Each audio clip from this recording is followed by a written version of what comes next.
Hello everyone, स्वागत है एक बार फिर आप सभी का हमारे इंटरमीडिएट ऑडिटिंग एंड एथिक्स की इस क्लास में, जिसमें हम चैप्टर 11 में एसएस पर आ गए थे। एसे 210 का डिस्कशन चल रहा था, agreeing to the terms of engagement, जिसमें हमने बोला था कि भाई ऑडिट एक्सेप्ट करने से पहले क्या करने का, टर्म्स ऑफ एंगेजमेंट पहले पक्की कर लेना ताकि बाद में झगड़े लफड़े पंगे ना हो कि अरे ये मैं नहीं करूंगा, अरे ये तुमने नहीं बोला था, अरे ये तो तुमको ही करना है।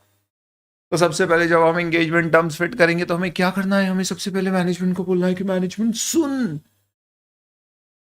ऑडिट प्रीमाइस को अग्री कर ले और फाइनेंशियल रिपोर्टिंग फ्रेमवर्क एक्सेप्टेबल है, तेरा कौन सा है, क्या है, ये डिसाइड कर ले। फाइनेंशियल रिपोर्टिंग फ्रेमवर्क तो चलो समझ में आ गया। ऑडिट प्रीमाइस क्या है? कुछ नहीं, अजम्पशन ऑफ ऑडिट है। क्या है अजम्पशन ऑडिट? क्या कुछ नहीं भैया, कि तुमको फाइनेंशियल स्टेटमेंट बनाना है, तुम्हें इंटरनल कंट्रोल फॉलो करना है, प्रिपेयर करना है, और तुम्हें हमें इंफॉर्मेशन देना है। बाद में ये मत बोल देना कि ऑडिटर इंफॉर्मेशन खुद ढूंढो, फाइनेंशियल स्टेटमेंट तुम बनाओ, हम तो तुम्हें ट्रायल बैलेंस देंगे। बस यही ऑडिट प्रीमाइस है, इस पे अग्री कर लेना। पर सर ये सब चीज तो कहीं लॉ में लिखी हुई होगी ना, कि मैनेजमेंट को फाइनेंशियल स्टेटमेंट बनाने हैं, ऑडिटर को ऑडिट करना है। बहुत बढ़िया, अगर लॉ में ऐसा लिखा है तो आपको एंगेजमेंट लेटर की जरूरत नहीं है, सिर्फ एक कंफर्मेशन लेटर ले लेना, जिसमें ये लिखा देना कि एक तो ऑडिट इस लॉ के अंतर्गत हुआ है, और मैनेजमेंट अपनी जिम्मेदारियां जो लॉ में दी गई है उसे अंडरस्टैंड करता है और एक्नॉलेज करता है। अंडरस्टैंड मतलब समझता है, एक्नॉलेज करने का मतलब होता है स्वीकार करता है। इतने का बस आपको करने का है। अब कोई बोल रहा है स्क्रीन ब्लर हो रही है, क्या हो रहा है ये? तो एंगेजमेंट लेटर की जरूरत क्या है बेसिकली, बाद में कोई मिसअंडरस्टैंडिंग ना हो इसके लिए। कंटेंट ऑफ एंगेजमेंट लेटर क्या होगी? 5 चीजें, सिर्फ 5। क्या? सबसे पहले objective and scope of audit, responsibility of auditor, management की जिम्मेदारी, फाइनेंशियल रिपोर्टिंग फ्रेमवर्क जो डिसाइड किया गया, और रिपोर्ट्स जो एक्सपेक्टेड है। 5 बातें बस। लॉ ने प्रिस्क्राइब किया तो हमने डिस्कस कर लिया ना। क्या होगा अगर कोई प्री कंडीशंस ऑडिट की एक्सेप्ट नहीं एक्सेप्ट सॉरी एग्जिस्ट नहीं करती है? इसका मतलब मैनेजमेंट बोल रहा है कि भाई फाइनेंशियल स्टेटमेंट तू बनाना, या बोल रहा है हम तुझे ये इंफॉर्मेशन नहीं दे पाएंगे। यहाँ सबकी क्लियर है स्क्रीन? तो आप एक बार आपके लेवल पे नेट चेक करिए। चलिए, तो अगर मैनेजमेंट बोल रहा है मैं नहीं दे पाऊंगा तुमको डेटा, या ऑडिटर को लग रहा है फ्रेमवर्क जो यूज कर रहे हैं वो एक्सेप्टेबल नहीं है, तो क्या करेंगे? कुछ नहीं, ऑडिट एक्सेप्ट मत करना। और जब भी ऐसा लिखो डू नॉट एक्सेप्ट, तो हमेशा एक लाइन और लिखना, unless law and regulation requires auditor to accept.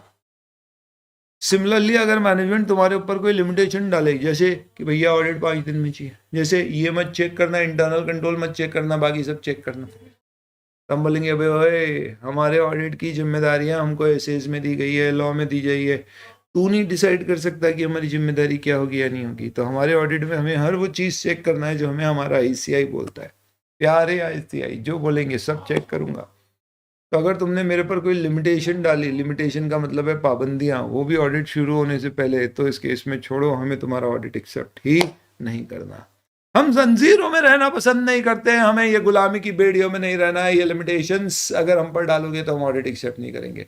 पर जब आप ये लिखोगे तो वापस से लिखना unless law and regulation requires.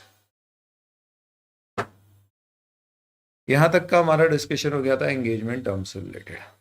अब आपकी एंगेजमेंट टर्म्स फिट हो गई है, आपने मस्त ऑडिट शुरू कर दिया है, सब कुछ चल रहा है, बढ़िया चल रहा है, लेकिन बीच में मैनेजमेंट आपकी टर्म्स को रिड्यूस कर देता है। अब अपन आज का डिस्कशन शुरू करते हैं। इसमें कहा गया है change in the terms of audit engagement. Management आपकी टर्म्स को चेंज करवा है। Give me a minute.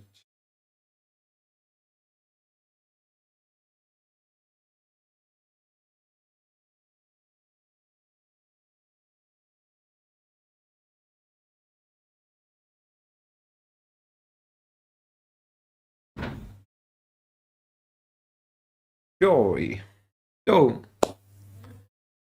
Management अगर आपकी टर्म्स को चेंज करवाए, तो चेंज कर रहा है मतलब टर्म्स को बढ़ा रहा है या कम कर रहा है? कम कर रहा है। क्योंकि देखो, अगर मैनेजमेंट आपका स्कोप बढ़ा रहा है तो वापस से आप आपके हिसाब से चेक कर लो कि भाई स्कोप बढ़ा रहा है, इसका मतलब क्या हुआ। लेट्स से आपको पहले कंपनीज एक्ट का ऑडिट करने के लिए कहा था, आप बोला टैक्स ऑडिट भी कर दो, तो वो अपने आप में एक फ्रेश एंगेजमेंट है। उसके लिए हम वापस से क्या करेंगे, एंगेजमेंट एक्सेप्ट करना है या नहीं चेक करेंगे, नया लेटर बनवा लेंगे। तो उस पर दिमाग नहीं लगा रहे। अभी यहाँ पे हमारा फोकस किस पे है, टर्म्स को चेंज करके वो स्कोप को रिड्यूस कर रहे हैं। यानी दोस्तों ये हम जो डिस्कस कर रहे हैं वो वाली केस है जब वो तुम्हें कहती है now let's be friends only. दोबारा, now let's be friends only. दोस्तों कोई मुझे इस लाइन का मतलब समझा सकता है? इसका मतलब पहले उसने तुम्हारे साथ 7-7 जन्मों की जीने मरने की साथ साथ में कस्में खाई थी। हा, क्या वादे किए थे, क्या इरादे थे, और उन सब पर आज पानी फेर दिया है। और आज वो कहती है now let's be friends only. वो कहती है अब मैं तुमसे फरवरी की 14 तारीख पर नहीं मिलूंगी, मैं तुमसे अगस्त के पहले रविवार पे मिलूंगी। अब मैं तुम्हारी वैलेंटाइन नहीं हूं, अब से मैं तुम्हारी फ्रेंड बनूंगी। तो वो कह रही है तुम्हें now let's be friends only. मैं जानना चाहता हूं बंदों से और बंदियों से, जितने लोग यहां पर है, गूगल ड्राइव पे भी जो देख रहे हो, व्हाट्सएप पर आज चैट पे बताएं, ताकि मेरा भी ज्ञान बढ़े। आप लोगों से ही सीखता हूं मैं ये सारी चीजें। आपका जवाब ऐसे में क्या होना चाहिए? मैं रुका हूं आपके जवाब के लिए। What should be your answer? After so many promises, so many dreams which we had built together, now she's saying, now let's be friends only. क्या जवाब दोगे?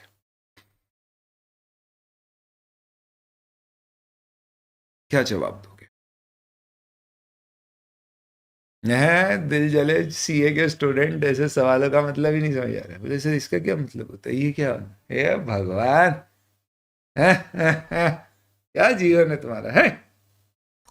थोड़ा बिगड़ो रे, इनफैक्ट थोड़ा सुधरो। बाय, बहुत बढ़िया। भाई का ईगो आ गया। आज तो मैं भी 2-2 कॉलर पहन के आया हूँ, देखो ऐसी कॉलर ऊंची हो गया, हमने हटा बाय। मोए मोए ये क्या होता है भाई, थोड़ा मेरा ही ज्ञान बताओ।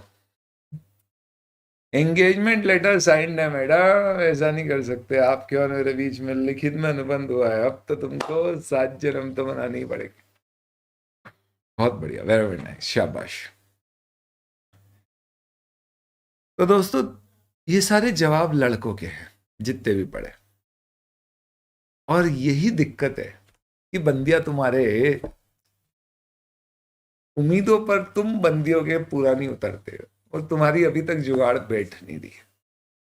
बंदी को ऐसा बंदा नहीं चाहिए। Please understand woman. तुम्हारा जवाब होना चाहिए था जिससे क्लास की, गूगल ड्राइव की, हो सकता है कई सारी बंदियां पूछती कि सर ये जवाब किसने दिया, प्लीज उसका नाम और नंबर बताइए। पर कम वक्त तो तुम लोग मौका गवा बैठे। क्या एक्सपेक्ट करती है बंदी जब वो तुम्हें ऐसा बोले? एक्सपेक्ट करती है कि तुम उससे पूछो स्वीटी तुम तो ऐसी नहीं थी, जरूर कोई बहुत बड़ी बात हुई है, नहीं तो हमें तुम पर पूरा विश्वास है, तुम हमारे साथ ऐसा नहीं कर सकती स्वीटी। आप ऐसा बोलिए, आप उससे पूछिए क्या बात है स्वीटी, क्या कारण है, कारण बताओ स्वीटी। तो स्वीटी तुम्हें कारण बताएगी। ऐसे एकदम से नहीं बताएगी, पहले थोड़े से आंसू, थोड़ा शर्माना, थोड़ा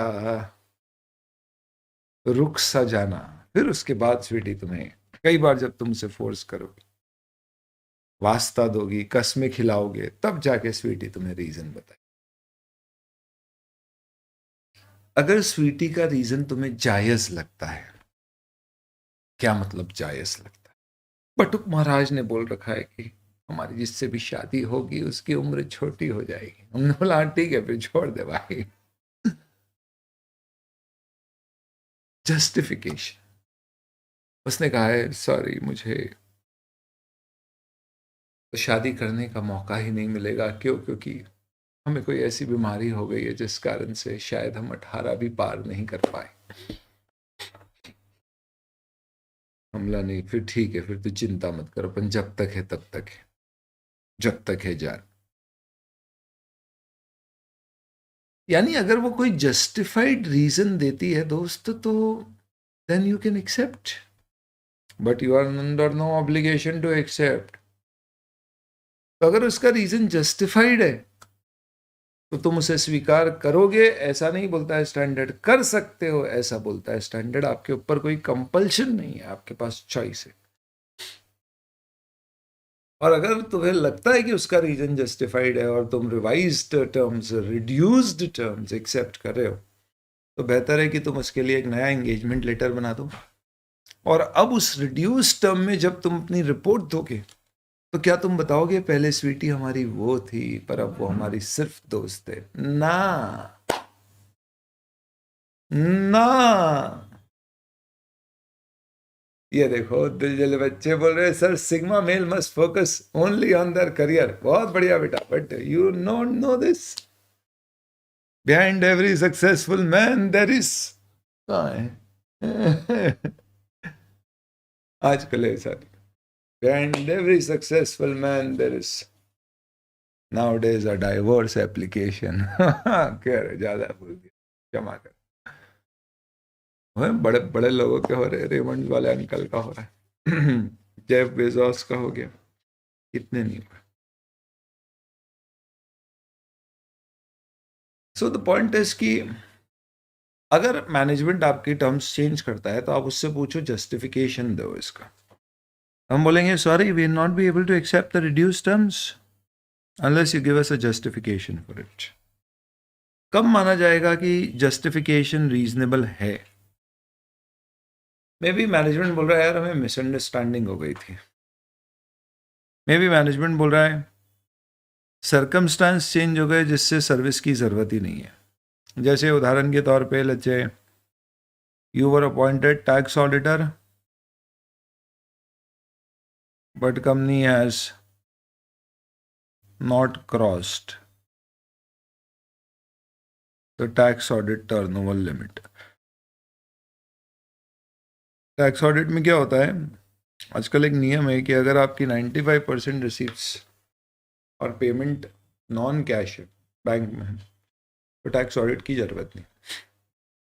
हमने अपॉइंट कर दिया था ये जानते सोचते समझते हुए कि भाई हमारी कैश रिसीप्ट्स और पेमेंट्स होते ही हैं काफ़ी, पर ईयर एंड पे नहीं हुए इतने, तब ज़रूरत ही नहीं है टैक्स ऑडिट की, ऐसा मार्च में पता पड़ा। पर मैंने तो क्या किया था, सितंबर अक्टूबर में ही tax auditor company auditor appoint कर दिया था। तो आपको एक ही ऑडिटर सी को अपॉइंट किया था, बोला कंपनी ऑडिट टैक्स ऑडिट दोनों करना है।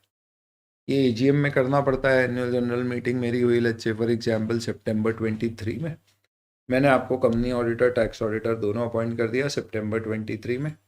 मार्च 24 में पता पड़ा कि भाई मुझे तो टैक्स ऑडिट कराने की ज़रूरत ही नहीं है। तो अब अप्रैल 24 में कंपनी रिक्वेस्ट कर रही है ऑडिटर से कि सिर्फ कंपनी ऑडिट कर दो, टैक्स ऑडिट मत करो। हमने पूछा भाई ऐसा क्यों, तो कंपनी कह रही है कि यार देखो हमारी ऊपर टैक्स ऑडिट की लिमिट ही नहीं लग रही है। तो हमने चेक किया तो हमने बोला कंपनी जो कह रही है वो सही है, यानी कि सर्कमस्टेंसेज ऐसे बदल गए हैं कि अब उस सर्विस की नीड ही नहीं बची है। या फिर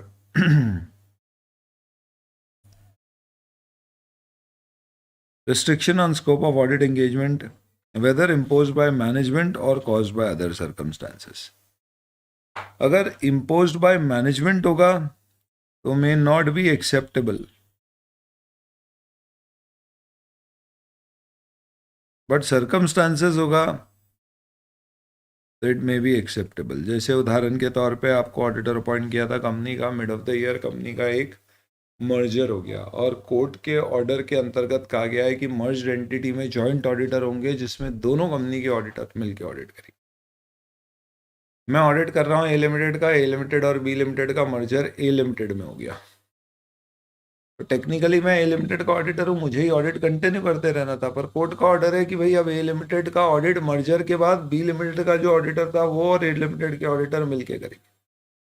तो मेरा तो स्कोप आधा हो गया, मैं फुल ऑडिटर सोलो ऑडिटर से जॉइंट ऑडिटर बन गया।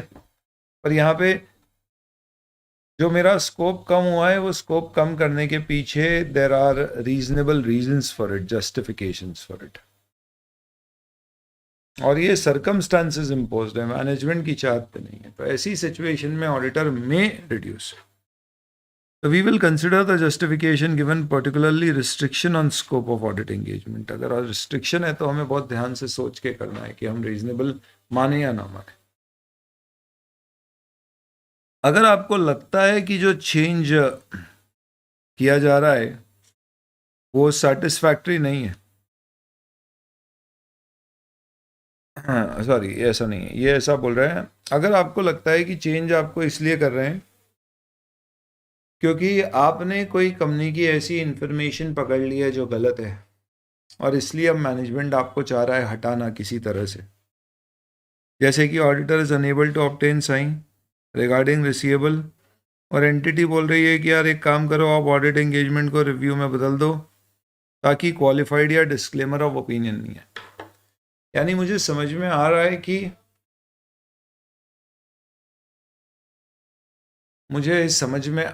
कि वापस से वॉइस में इशू आ रहा है क्या? तो मैं ये कह रहा हूँ दोस्तों कि मुझे ये समझ में आ रहा है कि मैंने कोई गलती पकड़ ली है मैनेजमेंट की और मैनेजमेंट चाहता नहीं है कि उसका ओपिनियन मॉडिफाई करूँ, मैं रिपोर्ट में लिखूँ कि भाई तुम्हारे डेटर्स गलत है या फेक है, तो मैनेजमेंट बोल रहा है एक काम करो ना, तुम ज़्यादा डिटेल में जाओगे मत, तुम रिव्यू कर दो। ये एक्सेप्टेबल नहीं होगा। तो गलती पकड़ में आ गई इसलिए स्कोप कम किया जा रहा है, तो ये कभी भी एक्सेप्टेबल नहीं होगा। नेक्स्ट, अब सपोज आपको लगता है कि रीजनेबल जस्टिफिकेशन है, what should auditor consider before agreeing to the change of audit engagement to an audit engagement providing lower level of assurance? तो पहले आप देखो रीजनेबल जस्टिफिकेशन है या नहीं है, उसके बाद देखो कि अगर आपको ऑडिट एज पर एसेस करना था और आपका स्कोप रिड्यूस किया जा रहा है, तो क्या इसके कोई लीगल इम्प्लीकेशंस हो सकते हैं, कॉन्ट्रैक्चुअल इम्प्लीकेशंस हो सकते हैं क्या, जैसे आरओसी को या आरबीआई को या सीएनडीजी कंट्रोलर ऑडिटर जनरल को इन्फॉर्म करना, उनकी परमिशन लेना एक्सेट्रा, वो समझ लो। फिर आपको लगता है रीजनेबल जस्टिफिकेशन है रिड्यूस्ड स्कोप के, तो आप एक काम करना, जो काम आपने अभी तक किया है हो सकता है वो आगे के लिए रेलेवेंट हो, पर फिर भी आपकी रिपोर्ट जो आप बनाओगे उसमें आप कोई रेफरेंस नहीं दोगे ओरिजिनल काम का या जो प्रोसीजर आपने शुरू में परफॉर्म किए थे उसका। फाइनली ये ध्यान रखना कि अगर टर्म्स चेंज हुई है तो ऑडिटर और मैनेजमेंट नई टर्म्स ऑफ एंगेजमेंट को एक एंगेजमेंट लेटर में या कोई भी रिटर्न अग्रीमेंट के फॉर्म में राइट कर लेंगे। पर अगर आपको लगता है कि जो चेंज इन टर्म्स है हम उससे अग्री नहीं करते, इसका मतलब हमें जस्टिफिकेशन नहीं दिख रहा है, उसने कहा नहीं बता सकती, मैंने बोला क्यों नहीं बता सकती, उसने कहा नहीं सॉरी मैं नहीं बता सकती। हमला क्या कारण है ऐसा, उसने बोला कुछ परिस्थिति है ऐसी है नहीं बता सकती। हमने बोला सब बताना पड़ेगा, हमारे बीच में कोई पर्सनल बातें नहीं है, दोनों सबका कुछ सब कुछ एक दूसरे के सामने ट्रांसपेरेंट है, पारदर्शी है, तुम्हें बताना चाहिए। उसने बोला नहीं बता सकती, जरूर कोई कारण है। तो भैया हमने बोला फिर ये उल्लू बना रही है। तो अगर रीजनेबल जस्टिफिकेशन नहीं है then in that particular case आप क्या करोगे, आप बोलोगे सॉरी भैया तुमने वादा किया है तो कंटिन्यू तो करना पड़ेगा। यानी हम मैनेजमेंट को बोलेंगे सॉरी हम तो नॉर्मल ऑडिट कंटिन्यू कर रहे हैं। और जैसे ही मालूम पड़ा कि हम नॉर्मल ऑडिट कंटिन्यू करने के लिए जा रहे थे और हमने बोला हाँ चलो हम ऑडिट करने आ रहे हैं, और जैसे ही हम अंदर आ रहे हैं मैनेजमेंट हमें आने ही नहीं दे रहा है। हमने बोला अरे ऑडिट करने आने, तो वो मैनेजमेंट हमको आने ही नहीं दे रहा है, बाहर कर रहा है। हमने बोला प्लीज हमारा ऑडिट है, हमें कंप्लीट करना है टाइम से, हमें आने दो। मैनेजमेंट हमको क्या कर रहा है, बाहर देखते जा रहा है। ऐसी सिचुएशन में दोस्तों मैनेजमेंट जब आपको परमिट ही नहीं करेगा ऑडिट करने के लिए, तो आपके पास क्या चॉइस होगी, विड्रॉ। जब भी विड्रॉल लिखते हैं तो आप देखोगे कि क्या विड्रॉ करना पॉसिबल है या नहीं है, लॉ और रेगुलेशन में हमें मना तो नहीं कर रहे। प्लस ये भी लिखते हैं कि जब भी आप विड्रॉ करते हो तो आप चेक करते हो कि आपकी कोई कॉन्ट्रैक्चुअल या अदरवाइज ऑब्लिगेशन तो नहीं है किसी को रिपोर्ट करने की। क्योंकि ये बात क्लियर है दोस्तों, रिकॉर्ड्स मतलब सोल्यूशन क्या है, अगर आपका अग्रीमेंट नहीं हो पाया है चेंज इन टर्म्स का और मैनेजमेंट लिमिटेशन इम्पोज कर रहा है आप पे कंटिन्यू करने के लिए, लिमिटेशन मतलब करने नहीं दे रहा है, तो ये आपका सोल्यूशन या रेजोल्यूशन होगा। This is basically what happens when there is a reduced. तो दोस्तों जब भी रेजिग्नेशन की बात आती है ऑडिट छोड़ने की बात आती, तो एक सेट तरीका है उसका, नहीं देखा था क्या अपन ने?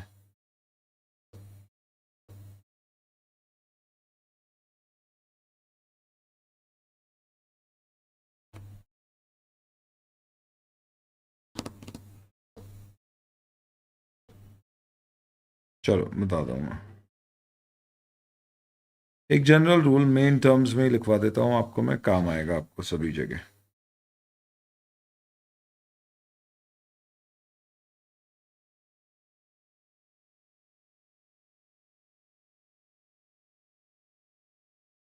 Resignation. This discussion is relevant and same for almost every ऐसे। ये डिस्कशन कहता है कि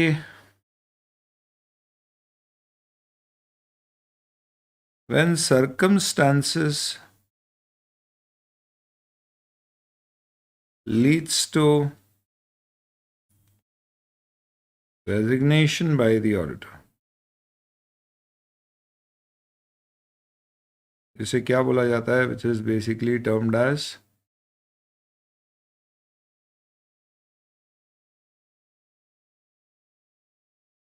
withdrawal from assignment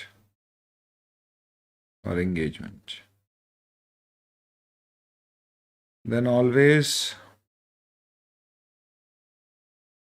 you need to mention in exams or consider following. पहला,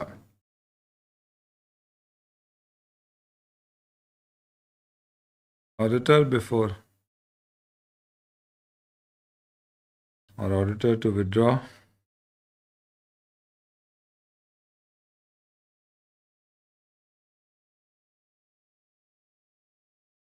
let's say like this, auditor when decides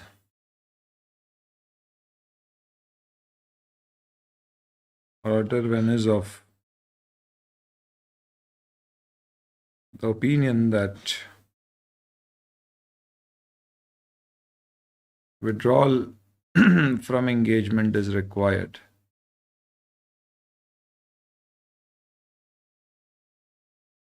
ज़रूरी है, then he first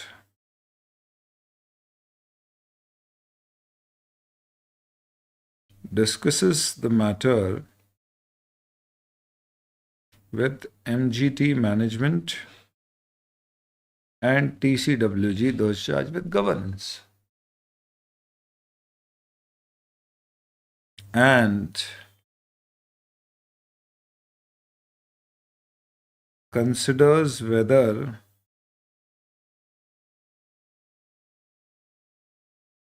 withdrawal is permitted under the applicable laws and regulations. हो सकता है कि आपको कोई law में विड्रॉल का परमिशन ही नहीं है। ऐसा होता है क्या? हाँ, जैसे सेबी का नियम है एक कि आप लिस्टेड कंपनी के ऑडिटर हो, लिस्टेड कंपनी में क्वार्टरली स्टेटमेंट्स के रिव्यू होते हैं, तो अगर आपने फर्स्ट सेकंड थर्ड क्वार्टर के रिव्यू कर दिए उसके बाद आप जाके भी विड्रॉ नहीं कर सकते जब तक आप फोर्थ क्वार्टर और एनुअल फाइनेंशियल स्टेटमेंट का रिव्यू और ऑडिट ना कर दो। तो कभी लॉ मना भी करता है कि भाई इस स्टेज पे मत करो क्योंकि नया ऑडिटर लाने में टाइम लगेगा और उसको समय नहीं बचेगा पूरा ऑडिट करने के लिए।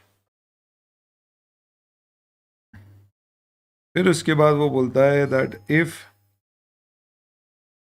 विड्रॉल का ऑप्शन एक्सरसाइज किया जाता है इसके बाद, ऊपर की दोनों चीज़ें कंसिडर करने के बाद, then consider whether auditor has any legal और कॉन्ट्रैक्चुअल ऑब्लिगेशन, जिम्मेदारी, to inform any regulatory body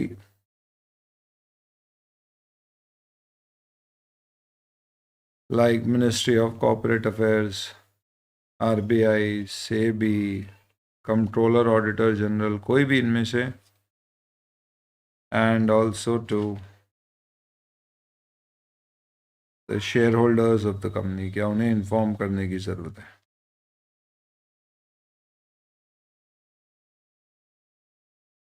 Shareholders are appointing authority.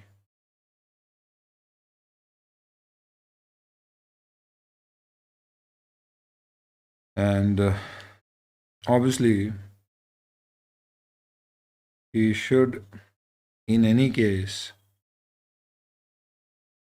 अगर वो विड्रॉ कर रहा है तो इन एनी केस उसको इन्फॉर्म करना पड़ेगा किसको, मैनेजमेंट और TCWG को.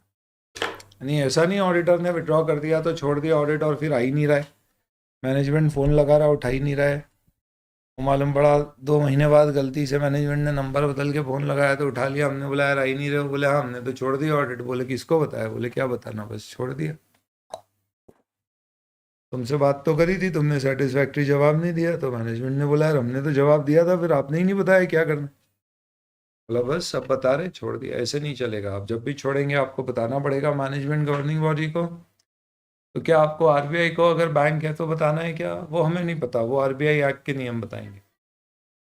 जैसे कंपनीज एक्ट कहता है कि अगर आप रिज़ाइन करोगे तो आपको मिनिस्ट्री ऑफ कॉर्पोरेट अफेयर्स को 30 डेज़ के अंदर बताना है, नहीं तो पेनल्टी लगा देंगे आप पे, ऑडिटर पे नहीं बताने.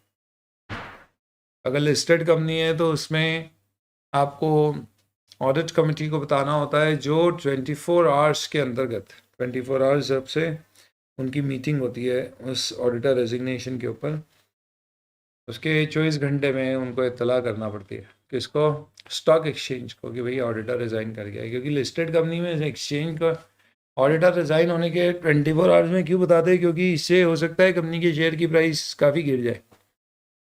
तो एक्सचेंज चाहते हैं कोई भी ऐसी प्राइस सेंसिटिव इन्फॉर्मेशन है जो प्राइस को अफेक्ट कर सकती है, उसे फटाफट पब्लिक कर दो, ताकि ऐसा नहीं हो कुछ को बताओ तो वो उसका फ़ायदा उठा ले. सबको पता होगी तो ऑटोमेटिकली उसका इम्पैक्ट शेयर की प्राइस पर चले जाए. तो ये जो सारे स्टैंडर्ड में जब भी ऑडिटर विड्रॉ करने की बात करेगा, रेजिग्नेशन की बात करेगा, ये सेम नियम लागू होंगे, सेम चीज़ आपको लिखना है, हर बार आपको ऐसे ही लिखना.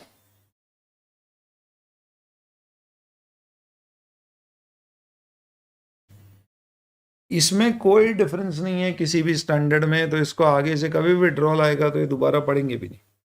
ये अंडरस्टूड है, it has to happen like this only. ये विड्रॉल समझ में आ गया सबको?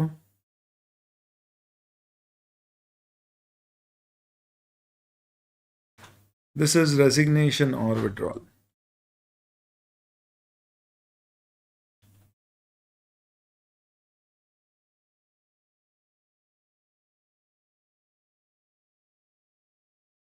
इसे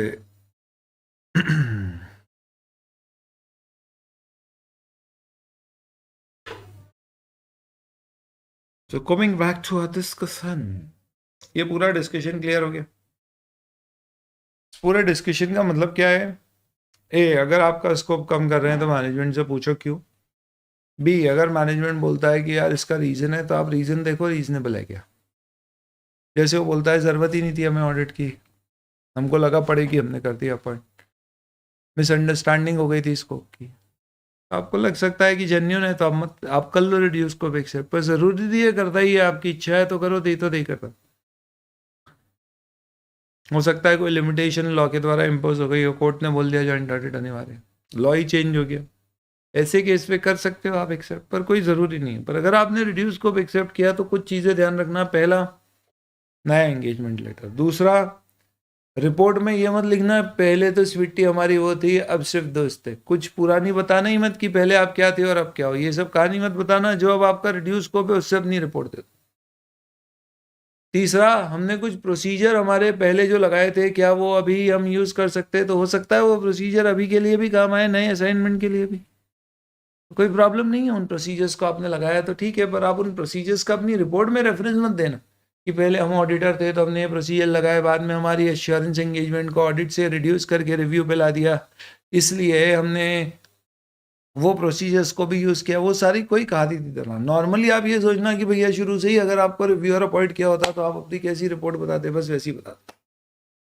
यदि आपको रिपोर्ट में पुरानी गाली देने की जरूरत नहीं है, हाँ, पर नया एंगेजमेंट लेटर आपको मैनेजमेंट से साइन कराना पड़ेगा। This is all about reduction of scope. इस पूरे पेज में बात किसकी की गई है? बेसिकली जब ऑडिटर का स्कोप क्या किया गया, रिडक्शन ऑफ स्कोप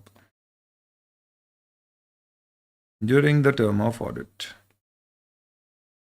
इसमें एक बात एकदम क्लियर समझ लेना, अगर एग्जाम में कभी आपका ऐसा क्वेश्चन आए जिस पे लिखे कि ऑडिटर ने फ्रॉड्स पकड़ लिए थे और उसने बोला ये फ्रॉड हमें लग रहा है, अब हमें इसकी गहराई में जाना है, ऑडिटर को कंपनी ने बोला कि सॉरी आप एक काम करो, आप स्कोप अपना रिड्यूस करके ऑडिट से रिव्यू पे आ जाओ, और रिव्यू में ऐसे भी इतनी गहराई में जाते नहीं है, तो आप ऊपरी ऊपरी लेवल पे चेक करके रिपोर्ट कर दो। तो हम बोलेंगे सॉरी आप हमारा स्कोप क्यों कम कर रहे हो? क्योंकि हमको गलती पकड़ में आ गई और आप चाहते नहीं हम गलती रिपोर्ट करें, इसलिए आप हमारा स्कोप कम कर रहे हो। इसका मतलब क्या हुआ? आप चाहते ही नहीं हो कि कोई भी आपको ऑडिट करे, या वही करे ऑडिट जो गलती पकड़ नहीं पाए, और जो पकड़े उसका स्कोप कम कर देते हो, रिपोर्ट से बच जाते हो। सॉरी, मैं तो ऑडिट ही करूंगा और मैं अपनी रिपोर्ट में बताऊंगा कि आपके यहाँ पर ये गलती हुई है, पूरा चेक करने के। मैनेजमेंट बोले तू आ तो सही चेक करने, तेरे को घुसने ही नहीं देंगे। तो ऐसे केस में फिर मेरे पास कोई ऑप्शन नहीं होगा विड्रॉ करने के अलावा, पर विड्रॉ करूंगा तो इन सारी बातों का ध्यान रखना पड़ेगा। मस्त समझ में आ जाना चाहिए दोस्तों आपको, मुझे लगता है अब इसमें कोई प्रॉब्लम होनी चाहिए। फिर भी अगर कोई है तो आप पूछ सकते हो, नहीं तो स्टैंडर्ड का आखिरी मुद्दा डिस्कस करने आ रहे हैं। इसके बाद ऐसे 210 कंप्लीट।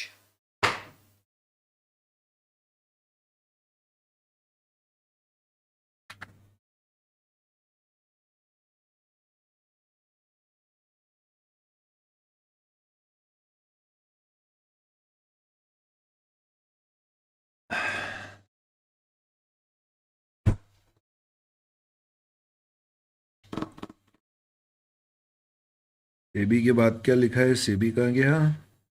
एग्जाम्पल सेबी,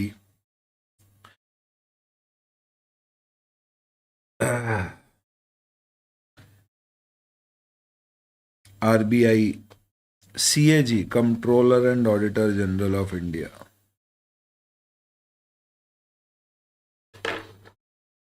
चलिए नेक्स्ट, हो गया, बढ़िया, शाबाश।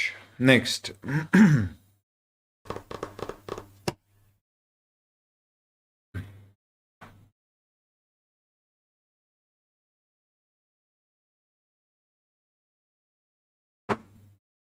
दोस्तों, जब तुम कभी किसी दुकान पे जाते हो तो क्या कीमत पूछते हो किसी चीज को खरीदने से पहले? हाँ सर, पूछते। और अगर तुम वो चीज रोज रोज ही खरीदते हो तो क्या रोज रोज कीमत पूछते हैं?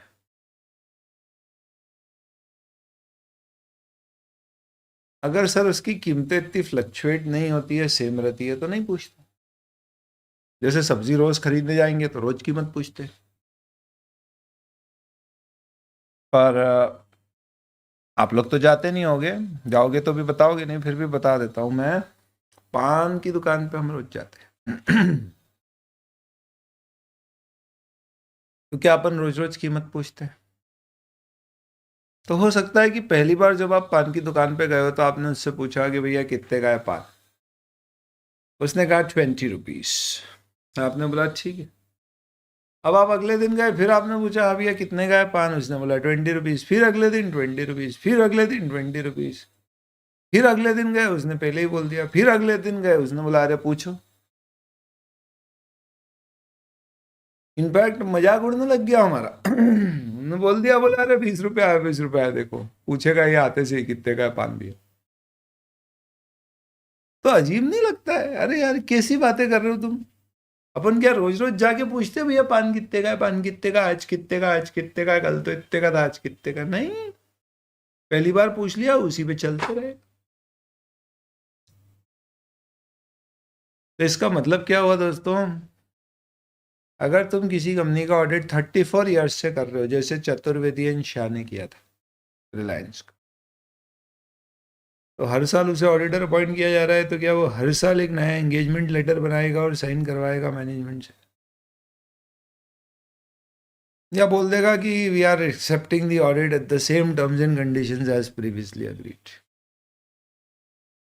वो डिस्कशन कर रहे हैं हम यहाँ पे कि रेकरिंग ऑडिट असाइनमेंट्स में, what are recurring audit assignments guys? Recurring का मतलब रीअपॉइंटमेंट्स। रेकरिंग ऑडिट असाइनमेंट में whether new audit engagement letter is required in every period. क्या हर बार हमें नया एंगेजमेंट लेटर लगेगा? Every time we are accepting the audit standard बोलते हैं न्यू। अगर आप बार बार ऑडिटर अपॉइंट हो रहे हो तो ऐसे रोज रोज हर साल आपको रीकन्फर्म करने की जरूरत नहीं है कि हमारी टर्म सेम है, टर्म सेम है, टर्म सेम है। आप सिंपली लिख सकते हो कि हमारा ऑडिट सेम टर्म्स पे एक्सेप्ट किया गया है जो पिछले साल या पिछली बार अग्री करी गई। एक्सेप्ट। सपोज मुझे एक बात बताओ, पिछले और इस साल में मैनेजमेंट में ही चेंज हो गया है, यानी कंपनी का टेक ओवर हो चुका है and now the company is completely managed by a different management.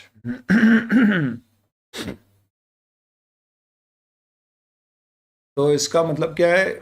जैसे मैं ट्विटर का ऑडिट कर रहा था, अब ट्विटर के पहले ऑडिट कर रहा था तो मैनेजमेंट अलग लोग थे, अब पूरी की पूरी मस्क भाई के हाथ में आ गई। ऐसे केस में क्या आपको नहीं लगता है कि हमें नया एंगेजमेंट लेटर ले लेना चाहिए? Yes sir. क्या लेट्स से पिछले साल तक हमारी जो कंपनी थी ना वो एनबीएफसी थी, इस साल उसने बैंकिंग लाइसेंस ले लिया है, तो क्या नया एंगेजमेंट लेटर लगेगा? Of course. हो सकता है हमने लास्ट एंगेजमेंट लेटर लिया था 5 साल पहले, बहुत टाइम हो गया है, तो अब ले ले क्या? Why not? इसका मतलब ऐसे कहता है कि दोस्तों जब आपको बार बार ऑडिटर अपॉइंट कर रहे हैं तो आपको बार बार एंगेजमेंट लेटर साइन करवाने की कोई ज़रूरत नहीं है, एक्सेप्ट ओ दो नहीं बहुत सारे केसेस है। पर आपको याद रखना है बेसिकली दो सिचुएशन है, पहला मिसअंडरस्टैंडिंग और दूसरा चेंज। अगर आपको लगता है कि कोई मिसअंडरस्टैंडिंग हुई थी लास्ट टाइम कि अपन पान की दुकान पे गए थे और अपन ने बोला भैया पान कितने का? बोला 20 रुपए का। फिर हमने उसके बाद क्या किया, हमने बोला ठीक है 10 पान बनवा दो। फिर हमने सबके अलग अलग इंग्रेडिएंट्स डलवाए, हमने बोला देखो इसमें है ना भैया, इसमें वो चटनी वो कीमाम वाली डालना, इसमें थोड़ा तंबाकू डालना, ये सादा बनाना बाकी मीठे बनाना। ऐसे 10 पान बनवाए, हमने 200 रुपये दिए, बोले भैया 225 हो गए। हमने बोला है आपने तो 20 रुपये का बोला था। बोले वो कीमाम की चटनी है ना उसके इतने अलग, ये जो आपने तंबाकू डलवाया उसके इतने अलग, ये इसके इसके। मैंने बोला आप रहे बहुत खतरनाक। अब आप जब अगली बार जाओगे तो आप क्या यहाँ पे कंफर्म करोगे यस क्योंकि मिसअंडरस्टैंडिंग हुई थी? You will confirm it in the next time कि बॉस हमें खीमाम की चटनी वाला पान चाहिए, ये कितने का? तो पहला अगर मिसअंडरस्टैंडिंग हुई है तो आप क्या करिए भैया, नया एंगेजमेंट लेटर साइन करवाई लो। तो ऑडिटर में क्या बोला गया है? Recurring audit, when audit is performed over years you will assess whether circumstances require revision in terms of audit engagement and whether there is a need to remind the entity of the existing terms.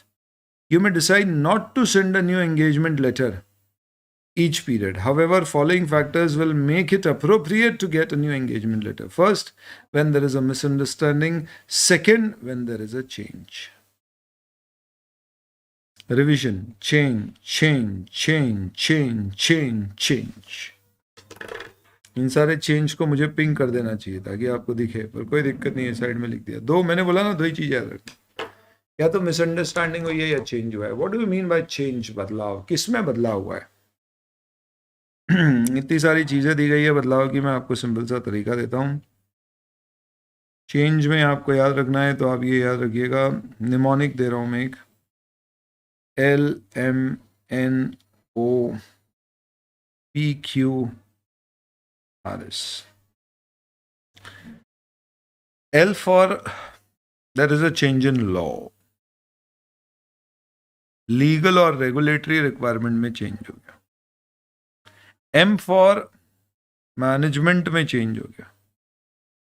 N for nature और size of entities business में change हो गया। O for owners में change हो गया। Q से कुछ नहीं होता है दोस्तों, तो आप PQ को हटा दीजिए, उड़ा दीजिए और इसकी जगह बना दीजिए FR। PQ की जगह FR। ये क्या है? फाइनेंशियल रिपोर्टिंग फ्रेमवर्क में चेंजेस हो गए। R रिपोर्टिंग रिक्वायरमेंट में चेंजेस हो गए। एस कोई स्पेशल या रिवाइज टर्म्स हमारी पैदा हो गई, स्पेशल टर्म्स। रट्टा लगा लिया अपन ने, बढ़िया हो गया, काम खत्म। ऐसे 220 फिनिश। आपसे पूछे कभी आपको रीअपॉइंट किया गया एज एन ऑडिटर के आपको नया एंगेजमेंट लेटर चाहिए, तो आप बोलोगे कि डिपेंड करेगा, ज़रूरी नहीं है लेना, पर हम लेंगे जब हमें लगता है मिसअंडरस्टैंडिंग हुई हो या इन सब में चेंज हो। किस में याद ऐसे रखना है, 11 PQRS और PQ को बदल देना FR से, तुम्हारा काम हो जाएगा। बढ़िया, ये क्वेश्चन दिया हुआ है आपको, देखते हैं इसे। CA is conducting audit of a client for last 2 years. Wow. Before proceeding to start audit for the next year, he notices there is substantial change in the management. Oh. Besides, clients are ventured into new area of business activity which were not present at the time of initial audit engagement. जब शुरू किया था उसके बाद कुछ नए business भी शुरू कर दिए। Discuss the responsibility with regard to income tax और SS 210। तो हम बोलेंगे रेपिटेटिव रिकरिंग ऑडिट एंगेजमेंट्स में नए ऑडिट एंगेजमेंट लेटर एक्सेप्ट करना है या नहीं, ऑडिटर का डिसीजन है जो कई फैक्टर्स पर डिपेंडेंट होगा। ये सारे फैक्टर्स है, फिर आखिरी में लिखना है क्योंकि यहाँ पर ए मैनेजमेंट चेंज हुआ है, 2 नेचर और साइज ऑफ बिजनेस चेंज हुआ है, इस कारण से बेहतर होगा कि ऑडिटर एक नया एंगेजमेंट लेटर प्रिपेयर करके मैनेजमेंट से उसे एक्सेप्ट करवा ले। इस तरह से लिखना पड़ेगा। दोस्तों बधाई, इसी के साथ ऐसे 210 की पूरी होती है हमारी पढ़ाई।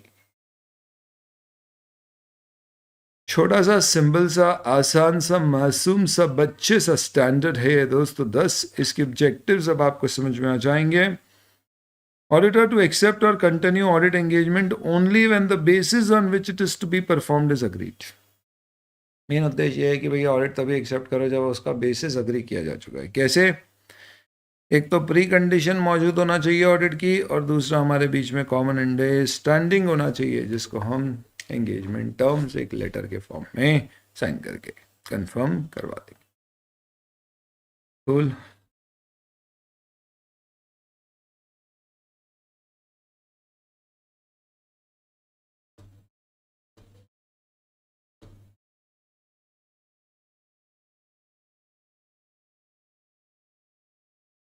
ये पॉइंट आप ध्यान रखिएगा। Engagement letter is a letter which is given by the auditor to the management for acceptance.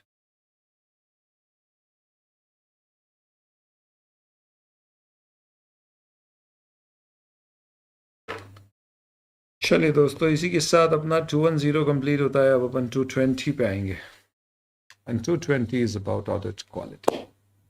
पढ़ो आगे अगर आप लोगों की परमिशन हो तो।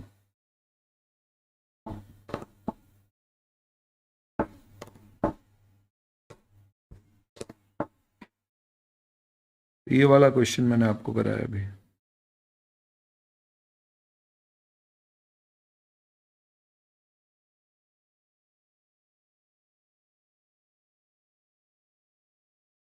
Management entity feels that it is not necessary for giving in writing explicitly to the auditor that it understands its responsibility for preparation of financial statement in accordance with applicable financial reporting framework.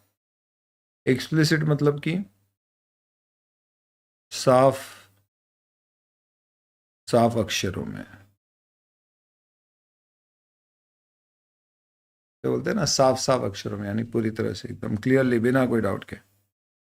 Discuss whether it is necessary for management to do so. In case management refuses, why should an auditor need to accept the proposed audit engagement?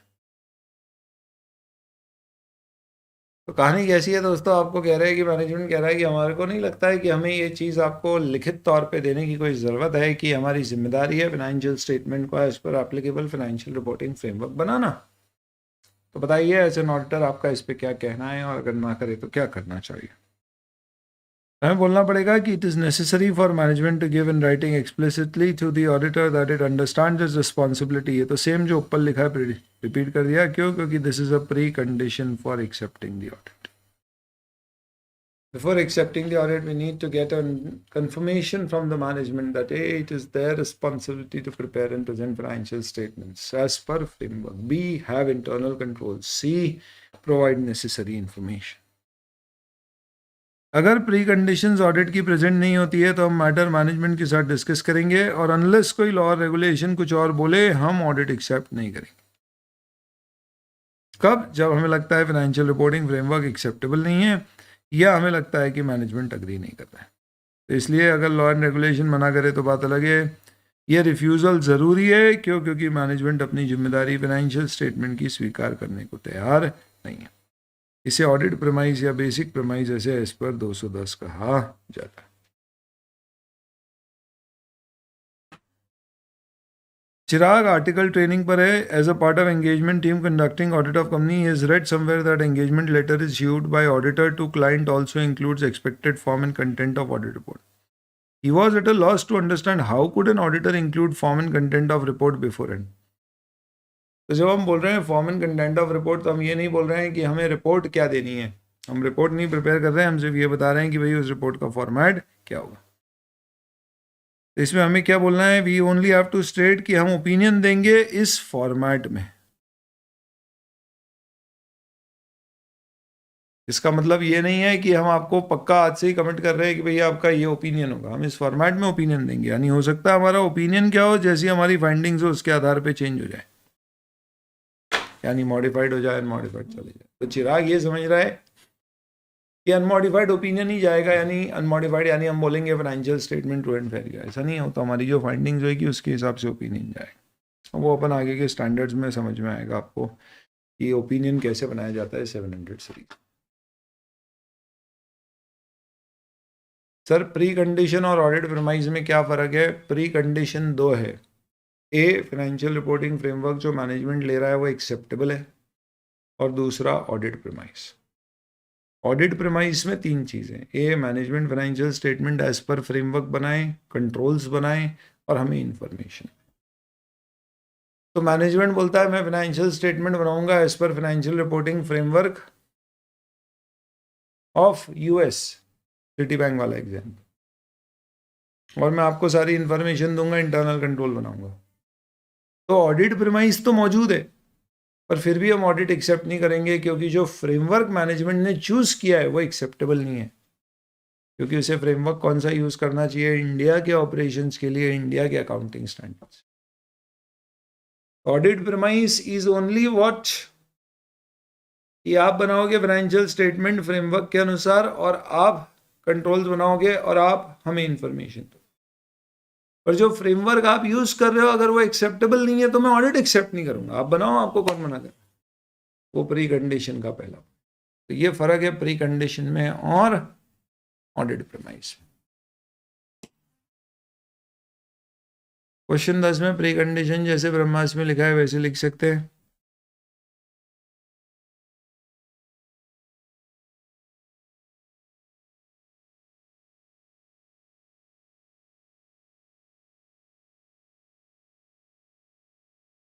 मतलब यहाँ पे audit premise वाला बात नहीं है, यहाँ पे resignation वाली बात ज़्यादा लिखी गई है कि आप लिखेंगे तो कोई दिक्कत नहीं, कीवर्ड्स आना चाहिए।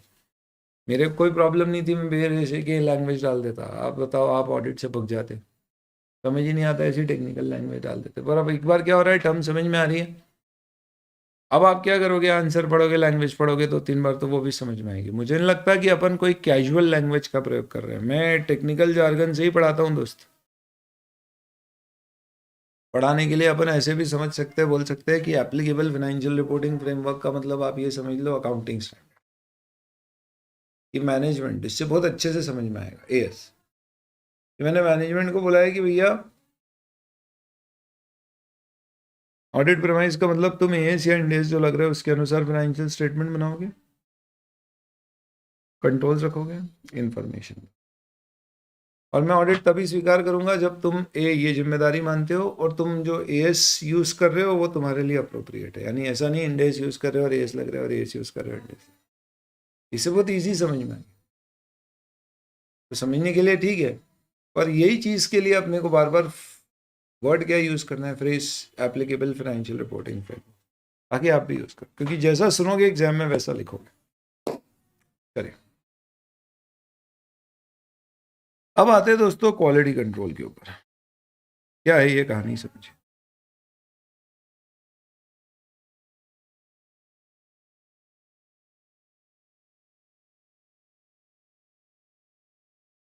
कोई मुझे बता सकता है आर्टिकलशिप तुमने अभी तो ज्वाइन करी नहीं है, जब तुम ज्वाइन करोगे तो तुम्हारी आर्टिकलशिप के पहले दिन क्या होगा, थोड़ा सा विजुअलाइज करो, सोचो, ख्वाब देखो, पहला दिन ऑफिस का, सीए के ऑफिस का, आर्टिकलशिप का क्या होगा।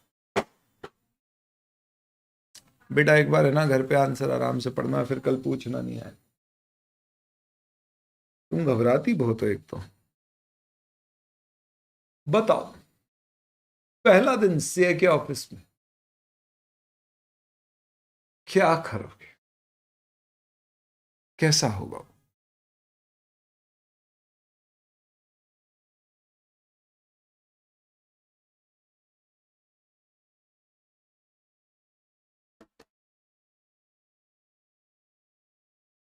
हमारे बाबूजी बड़ी कंपनी जहाँ पे उनका ऑडिट होता है,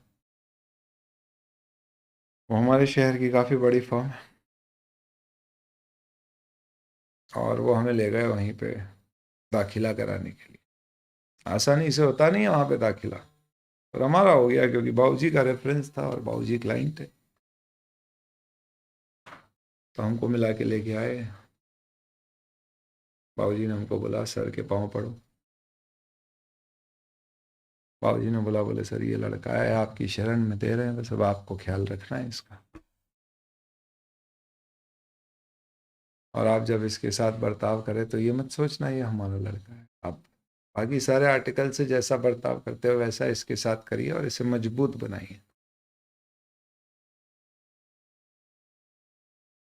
हम बाबूजी को घूर रहे थे, बाबूजी ने बोला बस और समय नहीं लेंगे, धन्यवाद। सीए ने बोला, बोले बिल्कुल साहब, आपका कहना है, आपका लड़का है तो होनहार ही होगा, सवाल ही नहीं उठता। बाबूजी ने बोला नहीं नहीं नहीं, बहुत डेडिकेटेड है, थोड़ा चंचल है, चुलबुल है, पर है बहुत शार्प। बस ये बोल के निकल गए। हमारी अगले मंडे की ज्वाइनिंग डेट आई, मंडे को हम पहुंचे, 11 बजे बुलाया था हमको ऑफिस, हम शार्प 11 बजे पहुंच गए। अब ऑफिस में बस एक ऑफिस बॉय पियोन ही था। थोड़े समय बाद रिसेप्शनिस्ट आई, हमने बोला hey hi, this is Raj, I wish to join from today as an article, you should be aware about it right. हमने ऐसे हाथ दे रखा था उससे मिलाने के लिए, पहले तो उसने हाथ पे लगाया इसे, और फिर उसने कहा कि राज, कौन राज, कैसा राज है ये। हमने बोला अरे हम आर्टिकल है, हमको आज से ज्वाइन करना था। पता होगा ना आपके यहाँ पे कोई लिस्ट विस्ट आती होगी ना नहीं ज्वाइनिंग्स की। मैंने बोला अंदर जाओ, जहाँ जगह दिखे बैठ जाओ। हम बोला what, you don't know where is my cabin. उसने बोला अबे ओए अंग्रेज के, अंदर जाओ और बैठ जा। हम बोला डेयर यू से माय डैड अंग्रेज।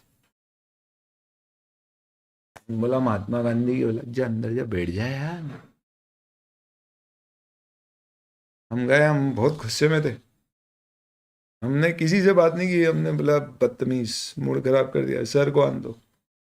सर आए घूमते घामते, जैसे ही सर अंदर आए हम गए और एकदम स्माइल के साथ सर को ग्रीट किया। हमने बोला पेरी पोना अंकल, और बकायदा उनके लिए हम गिफ्ट लेकर आए थे, हमने उनको गिफ्ट दिया, और हमने बोला अंकल हम आ गए।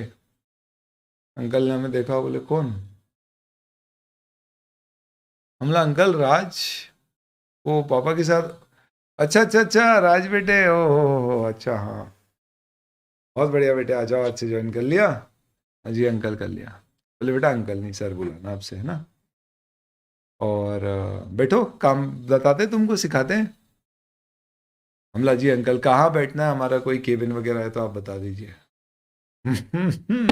ये को बोला यार इसको सही करना पड़ेगा। चेन बोला बेटा केबिन बन रहा है, एक काम कर, अभी तुम्हें हम ऑडिट पर भेजते हैं आज पहले दिन, जाके तुम है ना यहाँ मत फील्ड पे सीखो, वहां अच्छे से सीखने को मिलता है। और हमने हवाई लगाई, हमारे थर्ड ईयर के जो अब सेकेंड ईयर 2 ही साल के बच्चे आर्टिकलशिप, सीनियर आर्टिकल को, और हमने उसे बोला अरे आशुतोष इधर आओ। आशुतोष एकदम आशुतोष राणा टाइप का ही है। उसने बोला हाँ सर बोलो, ऐसे बात कर रहा था।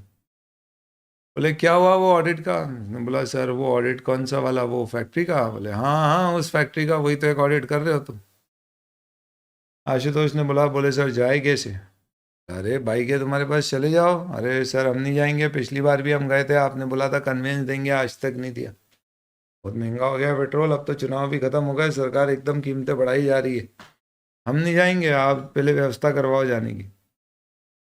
सीए ने बोला यार चलो कोई बात नहीं बेटा, तुम एक काम करो, राज आया है, राज के साथ चले जाओ, इसे भी ले जाओ, इसे भी सिखा देना ये पहला। अरे सर हमारी तो 15 दिन बाद छुट्टी लगने वाली है। बोले जब तक काम पूरा नहीं करोगे छुट्टी नहीं दूंगा, चलो जाओ।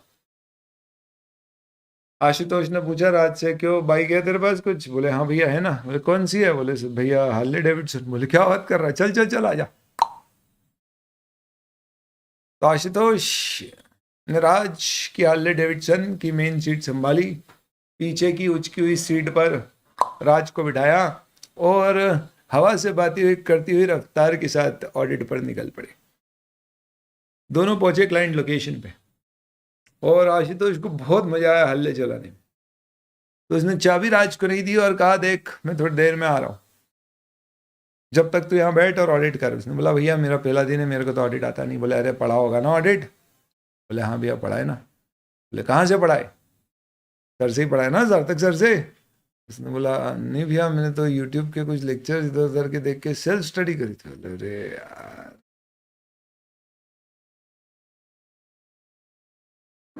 तो तेरे को सिखाना पड़ेगा या आता है? बोले नहीं भैया हमको आता है। बोले क्या होता है ऑडिट बता। बोले भैया हमने बहुत सही देखा था, उसके हिसाब से हमने पास भी करी एग्जाम। उसमें एक्चुअली ऐसा लिखा हुआ था, ऑडिट का मतलब होता है कोई भी चीज़ को दो जगह से बिठा देना, यानी जो यहाँ दिख रहा है अगर वो वहाँ दिख जाए तो ये सही है, ये ऑडिट है। आशुतोष ने बोला बहुत बढ़िया, इतना आता है, चल इससे ही तेरा काम हो जाएगा। एक काम कर, सबसे ज़्यादा मार्क्स किस में आए थे तेरे इंटर में? राज ने बोला भैया टैक्स में 51। तो बोले चल तेरे से टैक्स ही चेक करवाता हूँ। तो राज भैया ने बोला, बोले अरे सुनो एक काम करो इधर आओ, वो अपना टैक्स ऑडिट बाकी है ना, तो एक काम करो सारे कैश के खर्चे ले आओ, ये चेक करेंगे, ये आज से नया है और इनको सिंपल पता है ऑडिट का मतलब क्या होता है। तो एक तरफ तुम तुम्हारी कैश बुक दे दो जहाँ पे खर्चे डाले हुए हैं, और दूसरी तरफ सारी फाइल दे दो जिसमें सारे वाउचर लगे हुए हैं, ये इधर से उधर उसका मिलान करते जाएंगे, टिक करते जाएंगे, आगे बढ़ते जाएंगे। मैं बोला ठीक है भैया ला देता हूँ। उसने ला दिया। हम लाए करो अच्छे से करो और हम आते हैं थोड़ा। बोला भैया बाइक की चाबी? बोले हम आते बोल रहे हैं मतलब जाएंगे कैसे, पैदल जाएंगे? नहीं भैया ठीक है भैया आप चले जाओ। बोले भैया नहीं सर बोलो। हमने बोला तो सर को बोलते थे। बोले हमें भी सर बोलो। हमने जी सर। बोले सुन हम कहीं जा रहे हैं, फोन मत लगाइयो जब तक ऑफिस से फोन नहीं है, और अगर सर का फोन आए तो बोलना हाँ भैया वो क्लाइंट के साथ स्टॉक देखने गए, आते हैं तो बात करा था। और हमें इमीडिएटली फोन लगाना अगर ऑफिस से फोन आया, नहीं तो परेशान मत करना, हम आते हैं थोड़े 2-3 घंटे में आ रहे हैं। बोले भैया आप जा कर रहे हो? बोले सर से सवाल करता है। हमने बोला नहीं नहीं सर आप हो क्या, हम चेक कर। हमने निकाला मस्त चेकिंग करना शुरू करी कैश के खर्चे। तो हमने देखा एक खर्चा 50,000 रुपये का। हमने क्लाइंट को बुलाया, हमने बोला इधर आ। हमने बोला हाँ जी भैया बताओ। हमने बोला भैया नहीं सर बोल। बोला बच्चा है तो बोला बदतमीज, ऑडिटर है हम, रिस्पेक्ट है हमारा, सर बोल। हमने बोला हाँ सर बताएं। हमला बेचो। हमला ये 50,000 रुपये का कैश पेमेंट है, तुझे पता है इनकम टैक्स एक्ट में 10,000 रुपये से ऊपर के अगर पेमेंट करते हैं तो इनकम टैक्स में डिसअलाउ हो जाते हैं। उसने बोला अच्छा। हमला ये भी नहीं पता तुझे? तो ये तो सब गलत है, ये डिसअलाउ हो जाएंगे, तूने इसका खर्चा क्लेम किया है तो ये तो सब एडबैक हो जाएंगे, तुम्हें ज़्यादा इनकम पे टैक्स देना पड़ेगा। टैक्स भर दिया है बाकी है? उसने बोला भर दिया हमने तो, रिटर्न भी भर दिया। बोले हैं रिटर्न भी भर दिया, ये क्या किया?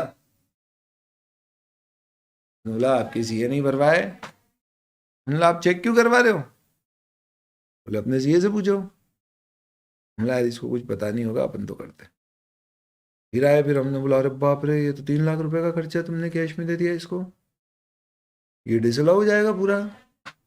उसने बोला भैया ये तो आपके सर ने बोला था कि ये 3 लाख रुपए कैश पेमेंट किए ना, तो इसको साल भर में 10-10 हज़ार रुपए के अलग अलग 30 दिनों में पेमेंट दिखा देना। उन्होंने बोला ऐसा कर दो ना तो डिसअलाउ नहीं होता है, अलाउड रहता है, क्योंकि 10 हज़ार का पेमेंट एक दिन में एक पार्टी को अलाउड होता है। फिर आप एक ही कॉन्ट्रैक्ट में अगर 30 पेमेंट भी करो पर अलग अलग दिन में 10-10 हज़ार के तो चलता है। मतलब अभी ओए हमारे सर ऐसी गलत काम नहीं बताएंगे। बोले अरे भैया सर नहीं बताया, हमको थोड़ी ना मालूम है, वही सब करवाते। ये छोड़ो, ये देखो ये जितने एम्प्लॉई इन सबको तनख्वाह कैश में जाती है 10 हज़ार के ऊपर है। सर ने बोल रखा है इनको 15-15 दिन में तनख्वाह दिखाओ, ऐसे दिखाओ।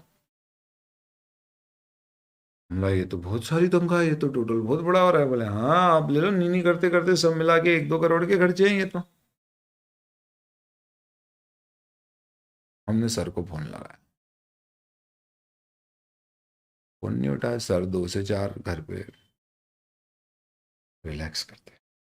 Your mind should be at peace, only then you will be a good professional.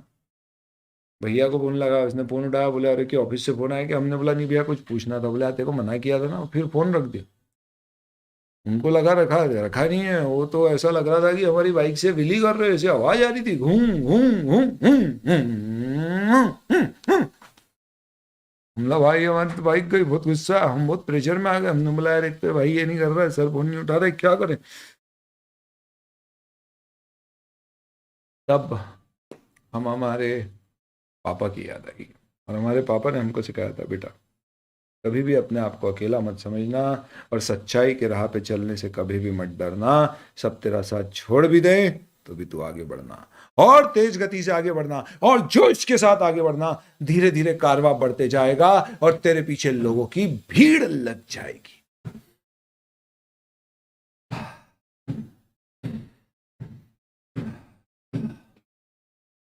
ऐसी एनर्जी है, ऐसा जोश आ रहा है। हमने बोला ये नहीं हो सकता, हम नहीं छोड़ेंगे। हमने सबसे पहले एक मैसेज ड्राफ्ट किया जिसमें हमने लिखा सर हमने यहाँ पे 1 करोड़ रुपए के टैक्स के फ्रॉड पकड़े, जिसको ये कंपनी ने किया है, जिसके बारे में हमें लगता है कि हमें इमीडिएटली कुछ करना चाहिए। और हमने तो ये भी पढ़ा था कि अगर कोई फ्रॉड होते हैं 1 करोड़ से ऊपर के, तो उसको मिनिस्ट्री ऑफ कॉर्पोरेट अफेयर्स को भी बताना चाहिए। सिर्फ उसी को ही क्यों, हम तो इनकम टैक्स को भी बताएंगे। तो सर आप क्या कहते हैं? सर प्लीज जवाब दीजिए, सर प्लीज जवाब दीजिए। बहुत बार पिंग किया, कोई जवाब नहीं आया। भैया को फोन लगाया, वो कट कर रहे बार बार।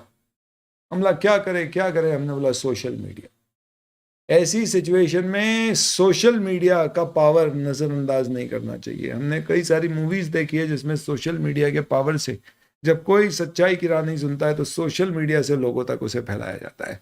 तो हमने बस इंस्टाग्राम पे स्टोरी डाली जिसमें हमने बताया first day in audit 1 crore of tax frauds detected, I am loving it. बकायदा हमने फोटो खींच खींच के उसकी पूरी एक ऐसी रील बनाई और रील बना के पोस्ट कर दी, व्हाट्सएप पे स्टेटस पे लगा दिए, ट्विटर पे ट्वीट कर दिया। Do you know this particular company? The company is doing huge amount of tax fraud, which is leading to a loss to our beloved nation. Hashtag stop tax evasion. Please retweet. बस फिर क्या था, Twitter भर दिया हमने। अब बहुत सारे जगह से लाइक फाइक आने लग गए, हार्ट्स के इमोजी आने लग गए इंस्टा पे। कई सारे दोस्तों ने वो आया और आर्टिकल चुप में तूने पहले दिन ही फ्रॉड निकाल दिया, अपने को लग रहा है अपन ने कोई बहुत ही मस्त काम कर दिया। बस सर उठे, उन्होंने देखा, व्हाट्सएप खोला, हमारा स्टेटस देखा, फोन लगाया, उन्होंने बोला बेटा क्या किया तूने? हमला सर ऐसा ऐसा हुआ था। बोला बेटा तूने किस किस को बताया? सर वो अभी इंस्टा पे और व्हाट्सएप पे स्टेटस अपडेट किया है, स्टोरी डाली और ट्विटर पे एक ट्वीट डाला है। बोले बेटा सब हटा दे। बोला क्यों सर? बोले बाद में बताऊंगा बेटा, मैं आ रहा हूँ, तू आ जा, वापस आ जा, और तू सब हटा दे। मैंने बोला ठीक है सर मैं हटा देता हूँ, पर मैंने एक्चुअली क्या इनकम टैक्स में चाचा थे उनको भी बता दिया, तो उनको भी मना करूँ क्या? वो आ रहे हैं था। फिर बोला शाबाश, और किसी को? बोला हाँ वो रिपब्लिक टीवी में है ना, वो अपने ही अंकल है। अरे हाँ बंगाली बाबू, वो जो बोलते हैं जानना चाहता है भारत, उनको भी हमने बता दिया। उन्होंने बोला टीम भेज रहा हूँ बेटा मैं। तो उनको भी मना कर दूं? फिर बोला रुक जा बेटा, तू वहीं रुक, मैं जा रहा हूँ वहां, मैं निकल रहा हूँ यहाँ से। तो दोस्तों सीए और सीनियर आर्टिकल दोनों अंडरग्राउंड है और बाकी सब आ चुके हैं और हम यूं कॉलर उठा के फोटो खींच रहे हैं। बस फिर आगे जो हुआ वो इतिहास बना गया। आप बताइए इस पूरे मसले में क्या आपको लग रहा है, ये सब जो हुआ ये सही है या गलत है? और अगर है तो किसकी गलती है? आपके सामने 3 ऑप्शन है। क्या ये गलती ए राज की है, आर्टिकल, या ये गलती बी राज के पापा की है जिन्होंने उनको ऐसे जोश भरे हुए सीख दिए थे, या ये आर्टिकल सीए की है, या ये गलती सीए की है, या ये गलती आशुतोष की है? Who is the person responsible? Ashutosh, Raj, CA, पापा? क्या कहते हो?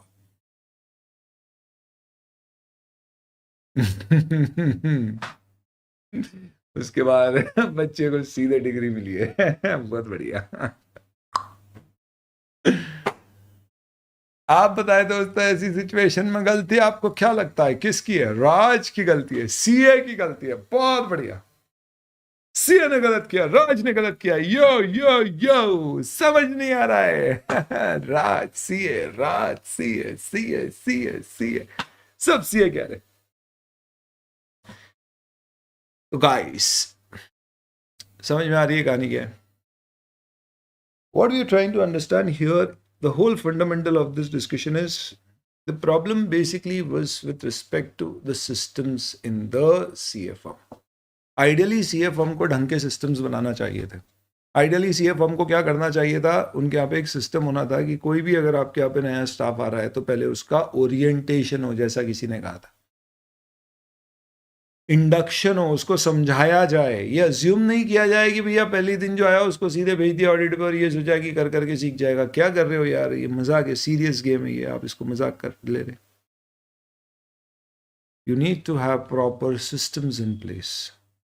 सीए की गलतियां समझो, क्या क्या गलती थी। सबसे पहले तो सीए की गलती कि उसने बस ये देख के कि हमारे क्लाइंट का लड़का है उसको भर्ती कर लिया, उससे ना बात की ना समझा उसको क्या आता है नहीं आता है। दूसरा, जब वो आया तो कोई प्रॉपर सिस्टम नहीं था, किसी को पता नहीं था ये आने वाला है।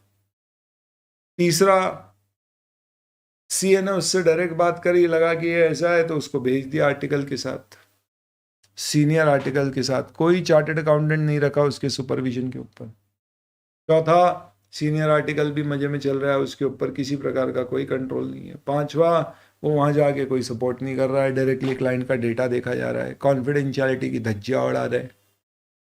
सीए खुद की कोई मॉनिटरिंग नहीं रख रहा है, वो केयरलेसनेस के साथ काम कर रहा है, अनप्रोफेशनल वर्किंग स्टाइल है पूरी तरह से। इसे बोलते हैं खराब quality, bad way of doing things. It's a quality issue. That is why there is this standard which is known as SQC1, Standard on Quality Control 1, जो कह रहा है कि हर एंगेजमेंट में, हर जो काम आप करते हो, आपके सारे कामों में अच्छी क्वालिटी आए, इसके लिए जरूरी है कि आप एक सिस्टम बनाओ, एक ऐसा सिस्टम जिसमें सब कुछ डिफाइंड हो, स्टार्टिंग फ्रॉम क्या एथिकल रिस्पॉन्सिबिलिटीज होती हैं सीए की, फर्म की, टीम मेंबर्स की, इंक्लूडिंग कॉन्फिडेंशियलिटी। देन किस क्लाइंट का ऑडिट एक्सेप्ट करना है नहीं करना है। देन कैसे एम्प्लॉय का रिक्रूटमेंट होना चाहिए, कैसे उसकी ट्रेनिंग होनी चाहिए, कैसे उसको कंपनसेट करना चाहिए। देन जब आप ऑडिट करें तो उस ऑडिट में किसका डायरेक्शन होना चाहिए, कौन सुपरवाइज करेगा, कौन काम रिव्यू करेगा, कम्युनिकेशन कैसे। देन समय समय पे मॉनिटर करते रहना कि जो आपने सिस्टम बनाए हैं वो सब लोग फॉलो कर रहे हैं या नहीं, मॉनिटर। आइडियली एक सिस्टम ऐसा होना चाहिए जिसमें ये 6 चीजें कवर की जाना चाहिए। सबसे पहले एक व्यक्ति को जिम्मेदारी दी जाना चाहिए कि वो क्वालिटी का ख्याल रखे, भैया सब कुछ प्रॉपर क्वालिटी के सिस्टम्स बनाने में मदद करे एक तरह से। सबसे पहले एथिकल रिक्वायरमेंट पूरी टीम को समझाई जाए, जिसमें integrity, objectivity plus confidentiality, including confidentiality, independence, ये सब समझाया जाए। कौन से क्लाइंट का काम करना है नहीं करना है ये डिसाइड किया जाए। ह्यूमन रिसोर्स कैसे रिक्रूट करना है, कैसे ट्रेन करना है, ये समझाया जाए। एंगेजमेंट परफॉर्मेंस, यानी कोई भी ऑडिट या कोई भी एंगेजमेंट अगर हो रही है तो उसमें डायरेक्शन, सुपरविजन, रिव्यू कैसे हो, कौन क्या देखेगा, ये सब देखा जाए। और फाइनली इन सबको मॉनिटर करा जाए ताकि ये इंश्योर किया जा सके कि जैसा हमने सिस्टम बनाया वो फॉलो हो रहा है या नहीं। These are basically the elements of the system of quality control. और ये सिस्टम क्या होगा? This is nothing but a set of policies and procedures which will talk about these elements. तो ये पॉलिसी प्रोसीजर कैसी हो सकती है? जैसे स्कूल में आपके हैंडबुक में स्कूल की पॉलिसीज प्रोसीजर्स होती थी, जिसमें सबसे पहले लिखा होता था फीस कब जमा करना है, नहीं की तो क्या होगा। उसके बाद लिखा आता था यूनिफॉर्म कहाँ से खरीदना है, फिर किताबें कहाँ से खरीदनी, फिर आपकी एग्जाम्स कब होंगी, फिर छुट्टियाँ कौन कौन से दिन होगी। यही एक पन्ना हमारे काम का होता था, छुट्टियाँ वाला, जिसमें हम देखते थे इस साल में कितनी छुट्टियाँ संडे को आ रही और बोलते थे है साल ही खराब है। बेस्ट होता था वो साल जब ज़्यादातर छुट्टियाँ मंडे को आती थी, इतना अच्छा लगता था दिल से। All in all what is happening here is कि स्कूल भी अपनी पॉलिसी प्रोसीजर्स बना के रखती है, एक सिस्टम बना रखा है उन्होंने सारी चीज़ों का, कि हमारे यहाँ एडमिशन का ये सिस्टम है, टीचिंग का ये सिस्टम है, एग्जाम एवेल्युएशन का ये सिस्टम है, टीचर्स को ट्रेन करने का ये सिस्टम। हर ऑर्गेनाइजेशन बनाता है, होटल में सिस्टम्स होते हैं, पॉलिसीज और प्रोसीजर्स। सिस्टम क्या होता है? यही तो है, डॉक्यूमेंटेड पॉलिसीज और प्रोसीजर्स, और कुछ नहीं। सिस्टम सिस्टम सिस्टम सुन के ऐसा लगता है computer system, computer system, computer system. या खुदा बाहर निकलो उस सोच से। यहाँ सिस्टम का मतलब कंप्यूटर सिस्टम नहीं है, यहाँ पे सिस्टम का मतलब है एक सिस्टम। सिस्टम का मतलब है एक प्रोसेस। तो हम चाहते हैं कि आप अपने फॉर्म में एक ऐसा प्रोसेस डिज़ाइन करो जो कुछ नहीं होगा, डॉक्यूमेंटेड पॉलिसीज और प्रोसीजर्स होंगे, जिसे आपकी टीम फॉलो करे, आप उसे मॉनिटर भी करो, ताकि ये इंश्योर हो कि सिर्फ ऑडिट में ही नहीं, जो भी काम आपकी सीए फर्म करती है, audit, review, other assurance related service, सब में प्रॉपर क्वालिटी आए। एंड इस स्टैंडर्ड को नाम दिया गया standard on quality control 1। Technically आपके कोर्स में एसेज ही होते हैं, बट आपके मॉड्यूल में SQC 1 का कंटेंट दिया है, इसलिए पढ़ना पड़ेगा। तो what is this particular standard SQC 1? इस स्टैंडर्ड का नाम ही आप कोड कर दोगे तो ही 2 मार्क पक्के, कितना तो लंबा नाम है। SQC मतलब क्वालिटी कंट्रोल का स्टैंडर्ड है, तो शुरू होगा क्वालिटी कंट्रोल। ये किस लेवल पे क्वालिटी कंट्रोल है? फर्म के लेवल पे। कौन सी फर्म? जो ऑडिट कर रही है कोई भी चीज़, ऑडिट, रिव्यू, assurance या related service. तो quality control for firm that perform audit and review of historical financial information and other assurance and related service engagement. आप कुछ भी परफॉर्म करो, यही सब चीज़ें जिनके ऊपर अलग अलग स्टैंडर्ड दिए, मैंने आपको एक इंट्रोडक्शन दिया था, इनमें से अब अगर आप कुछ भी कर रहे हो तो आपकी फर्म को क्वालिटी कंट्रोल सिस्टम होना चाहिए। तो SQC 1 क्या चाहता है? SQC 1 की इतनी सी चाहत है दोस्त कि फर्म के यहाँ पे एक सिस्टम ऑफ क्वालिटी कंट्रोल बनना चाहिए। सिस्टम क्या है? कुछ नहीं है, पॉलिसीज है, जो क्या इंश्योर करेंगी कि हमें एक रीजनेबल एश्योरेंस मिले कि फर्म और उसके लोग क्या कर सकें। देखो सिंपल सी बात है, सारे प्रोफेशनल स्टैंडर्ड जैसे कि एसेस, गाइडेंस नोट इंस्टीट्यूट के जो भी होते हैं, पब्लिकेशंस, उनको प्लस रेगुलेशंस और लीगल लॉ की रिक्वायरमेंट फुलफिल कर सके। एक सीए को कब कहा जाएगा उसने काम ढंग से किया है? जब सबसे पहले वो अपना काम एसेस के अनुसार करे। एसेस सब समझाते, तो काम एसेस के अनुसार करे, लॉ एंड रेगुलेशन के अनुसार करे, और उससे भी बढ़िया चीज़ जब उसकी रिपोर्ट सही हो। मुझे एक बात बताओ, इसको समझने का एक बहुत सिंपल तरीका है।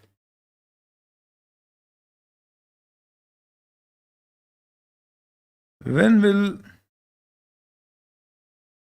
we say that a student has achieved his objectives of being a good student?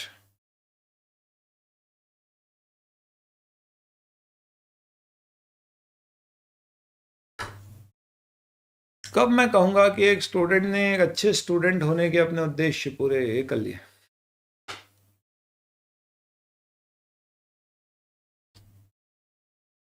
Sir जब वो रोज होमवर्क करे तो एक भी स्टूडेंट गुड नहीं हो पाएगा। बेसिकली हम क्या कहेंगे, when A he follows the instructions and B he prepares enough that he will clear the exams.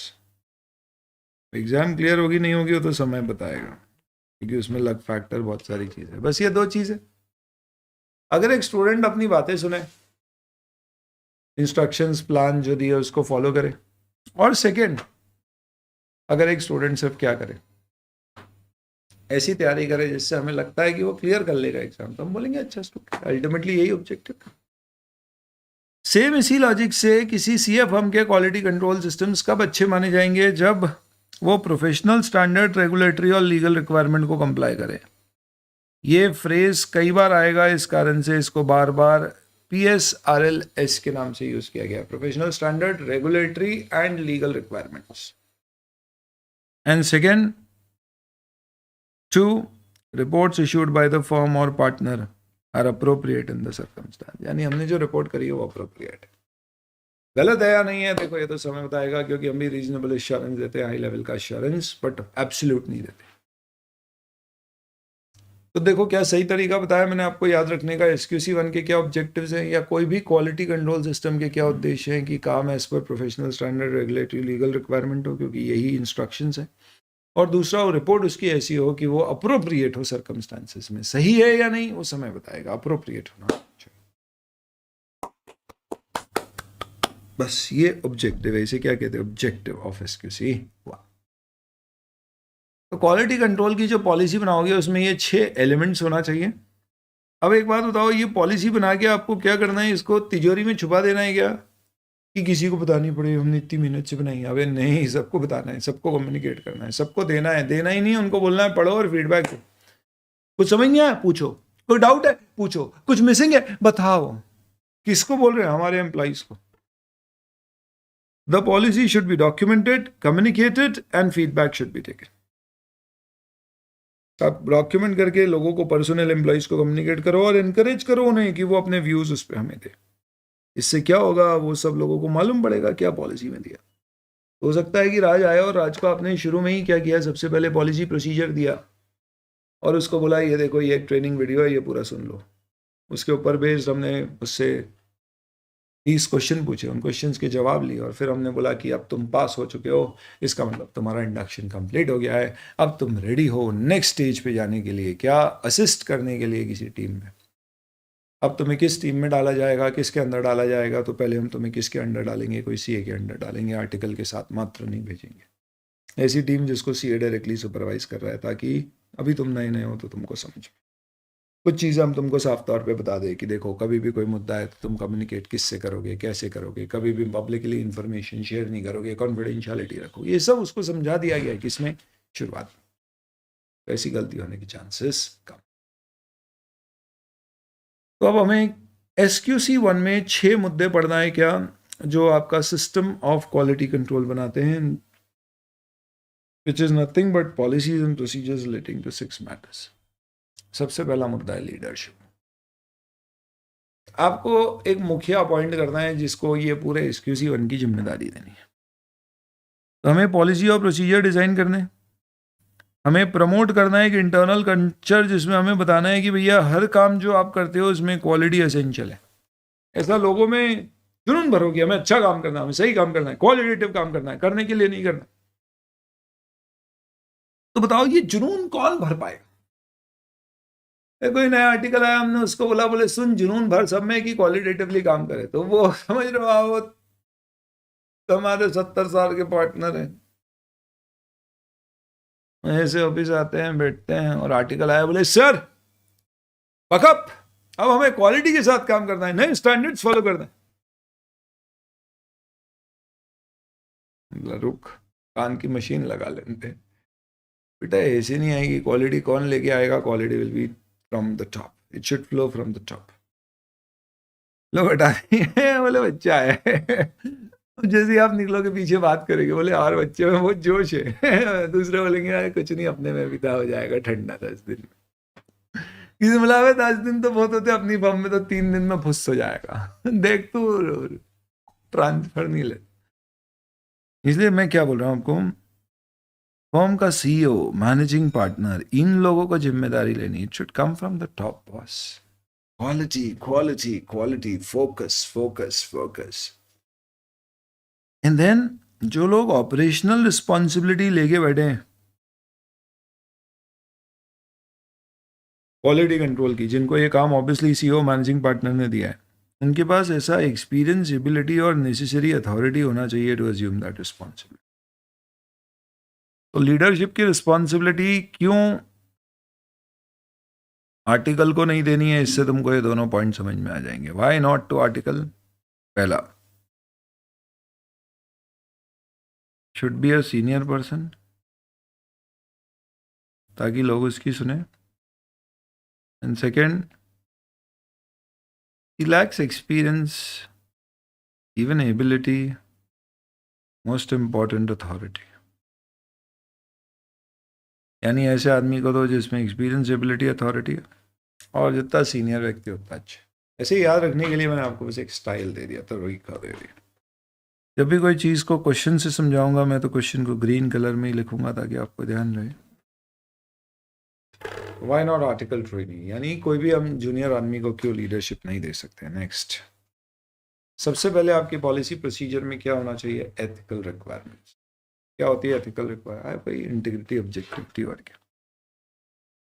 So our policies and procedures पर प्रोवाइड रीजनेबल एश्योरेंस की फर्म और उसके लोग कंप्लाई करेंगे एथिकल रिक्वायरमेंट जो हमने कोड ऑफ एथिक्स की ICI की पढ़ी है, जिसमें fundamental principles, integrity, objectivity, professional competence and due care, confidentiality और प्रोफेशनल बिहेवियर प्लस इंडिपेंडेंस आती। इंडिपेंडेंस का मतलब क्या है?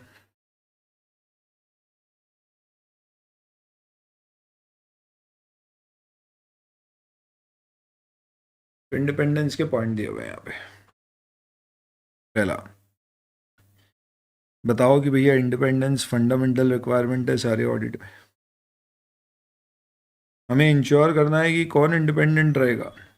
फॉर्म, उसके एम्प्लॉयज, जो एक्सपर्ट्स हमने अपॉइंट किए हैं काम करने के लिए, हमारी नेटवर्क फॉर्म, सिस्टर कंसर्न्स, इन सब का इंडिपेंडेंट होना इम्पॉर्टेंट है। इससे अनेबिलिटी हमको क्या होगी, तो हम हमारे एम्प्लॉयज़ को बता पाएंगे इंडिपेंडेंस के बारे में, और हम पता कर पाएंगे, इवैल्यूएट कर पाएंगे अगर कोई थ्रेट आ रही है, और अगर आई तो फिर हम अप्रोप्रिएट एक्शन समय पर ले पाएंगे, उसे एलिमिनेट या रिड्यूस टू एक्सेप्टेबल लेवल करने। हो सकता है हमें कभी विड्रॉ भी करना पड़े। एक मैकेनिज्म होना चाहिए कम्युनिकेशन का, जिससे एंगेजमेंट पार्टनर फर्म को इंफॉर्मेशन दे सके क्लाइंट एंगेजमेंट के बारे में, और एम्प्लॉयज इंफॉर्मेशन दे सकें फर्म को। ऐसी रिलेशनशिप जिससे इंडिपेंडेंस पे इम्पैक्ट। ध्यान रखें, सारी ब्रीच ऑफ इंडिपेंडेंस को समय पे हमें नोटिफाई करना है ताकि एक्शन लिए जा सके, और एक बार हमें एक एनुअल कंफर्मेशन कम से कम ले लेना चाहिए कि सब लोग जो भी ऑडिट में इन्वॉल्व थे उन सब ने ख्याल रखा है इंडिपेंडेंस का। ये सारी चीज़ें ऐसे 220 में भी है, यहाँ पे भी है। आपको बहुत सारे मुद्दे लगेंगे, इसलिए मैंने क्या किया है आपके लिए, सिर्फ आपके लिए, सिर्फ आपके लिए ये सारे पॉइंट्स के यहाँ पे हेडिंग्स दे दिए। पहला, इंडिपेंडेंस सबको ऑब्जर्व करना है। Form, personal, expert appointed by the form और नेटवर्क फॉर्म, इन सबको फॉलो करना है। हमारी पॉलिसी और प्रोसीजर फॉलो करने से हम क्या कर पाएंगे? हम एम्प्लॉयज़ को बता पाएंगे, थ्रेट एवेल्युएट कर पाएंगे और उन्हें दूर कर पाएंगे, ज़रूरत पड़ी तो विड्रॉ। हमें रिटर्न कंफर्मेशन लेना चाहिए कि इन लोगों ने सबने फॉलो किया है,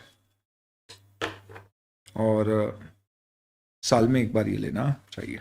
इसके अलावा एक पॉइंट और है कि यहाँ पे आया नहीं है, आ जाना चाहिए था। Engagement partner and team are responsible to communicate.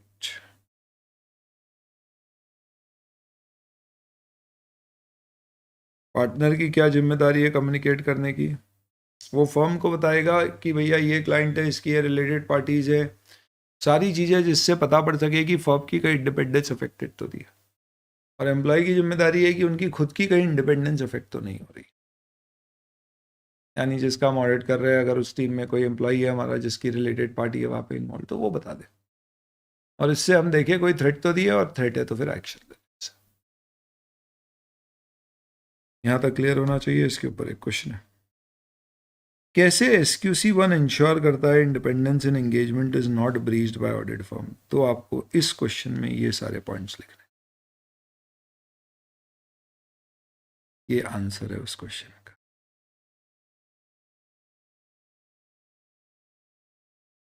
वो इंश्योर करता है कि वो इंडिपेंडेंस फंडामेंटल रिक्वायरमेंट है, सबको समझाए। वो इंश्योर करता है कि ये 4 कैटेगरी के लोग फॉलो करें। वो इंश्योर करता है कि इससे कम्युनिकेट की जाए इंडिपेंडेंस सबको। दूसरा, थ्रेट्स हो तो पता पड़े और हम एक्शंस लें।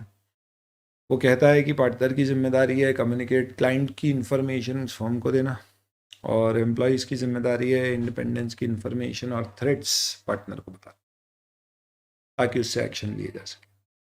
फाइनली हमें एक एनुअल डिक्लेरेशन लेना चाहिए। ये सब करके हम इंश्योर कर पाएंगे कि हम ऑडिट या कोई भी एंगेजमेंट जो हम कर रहे हैं जिसमें इंडिपेंडेंस रिक्वायर्ड है, वहाँ पे हम इंडिपेंडेंट। ये मैं आपके साथ एनोटेशन वाली शेयर कर दूँ। यहाँ तक सबको क्लियर है? पहले बताइए तो मैं आगे बढ़ूँ। एकदम हौले हौले आराम से चल रहे दोस्तों, बहुत एकदम रिलैक्स चिल्ड करके। क्योंकि क्या है दोस्तों, टेक ऑफ बढ़िया होना चाहिए अपना। और इससे क्या होगा, बार बार एक ही बात क्या बताऊं,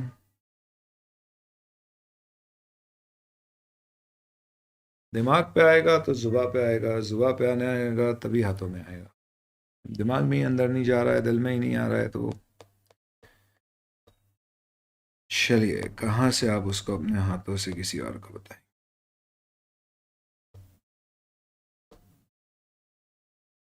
ठीक है, तो ये आपका पूरा डिस्कशन है विद रिस्पेक्ट टू क्या क्या चीज़ें थी यहाँ पे। देखिए, तो अपन ने पहला पॉइंट पढ़ लिया लीडरशिप, दूसरा एथिकल रिस्पॉन्सिबिलिटी, तीसरा acceptance and continuation of client relationship. इस स्टैंडर्ड का ये सबसे इंपॉर्टेंट पॉइंट है।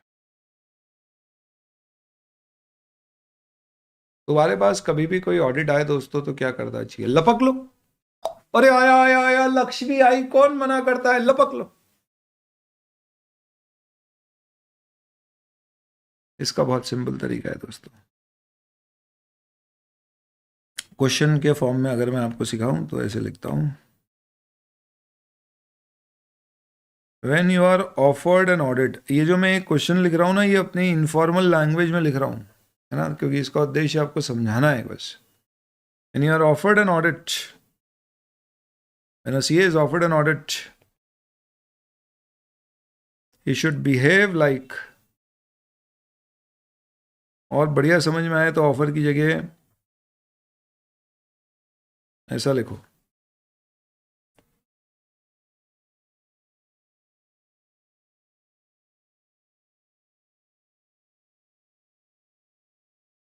When CA receives a proposal for audit,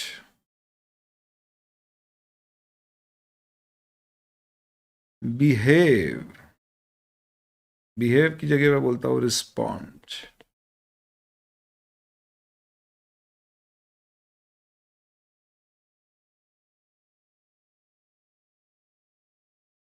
like a girl.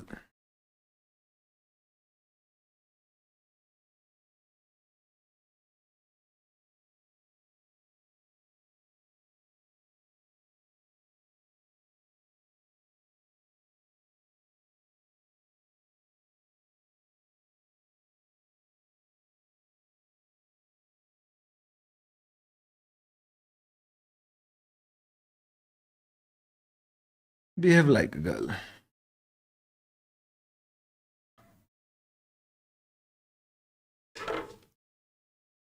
थोड़ी घबराने वाली होगी.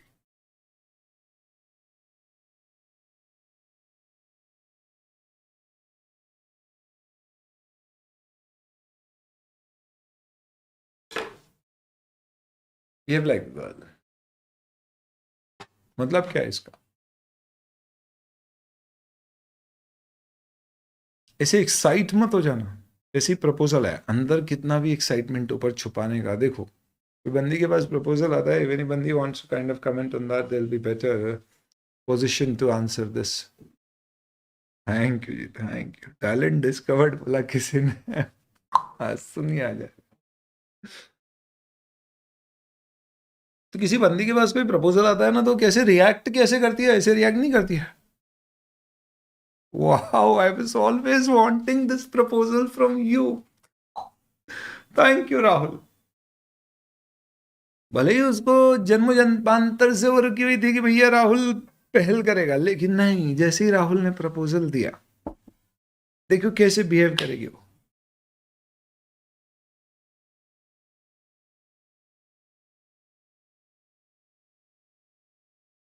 मुझे कुछ टाइम चाहिए.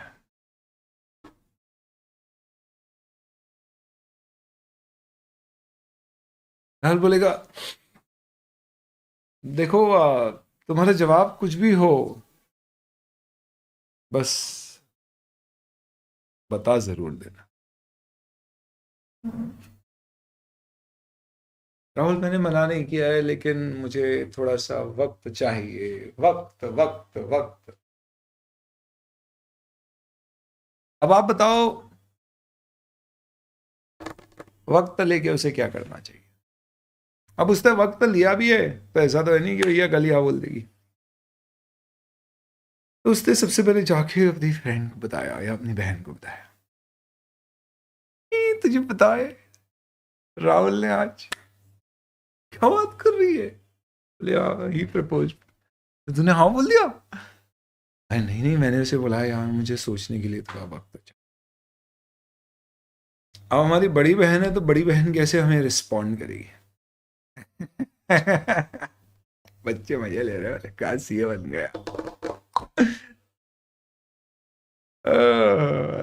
रामपाल यादव तो बन ही जाते आप. तो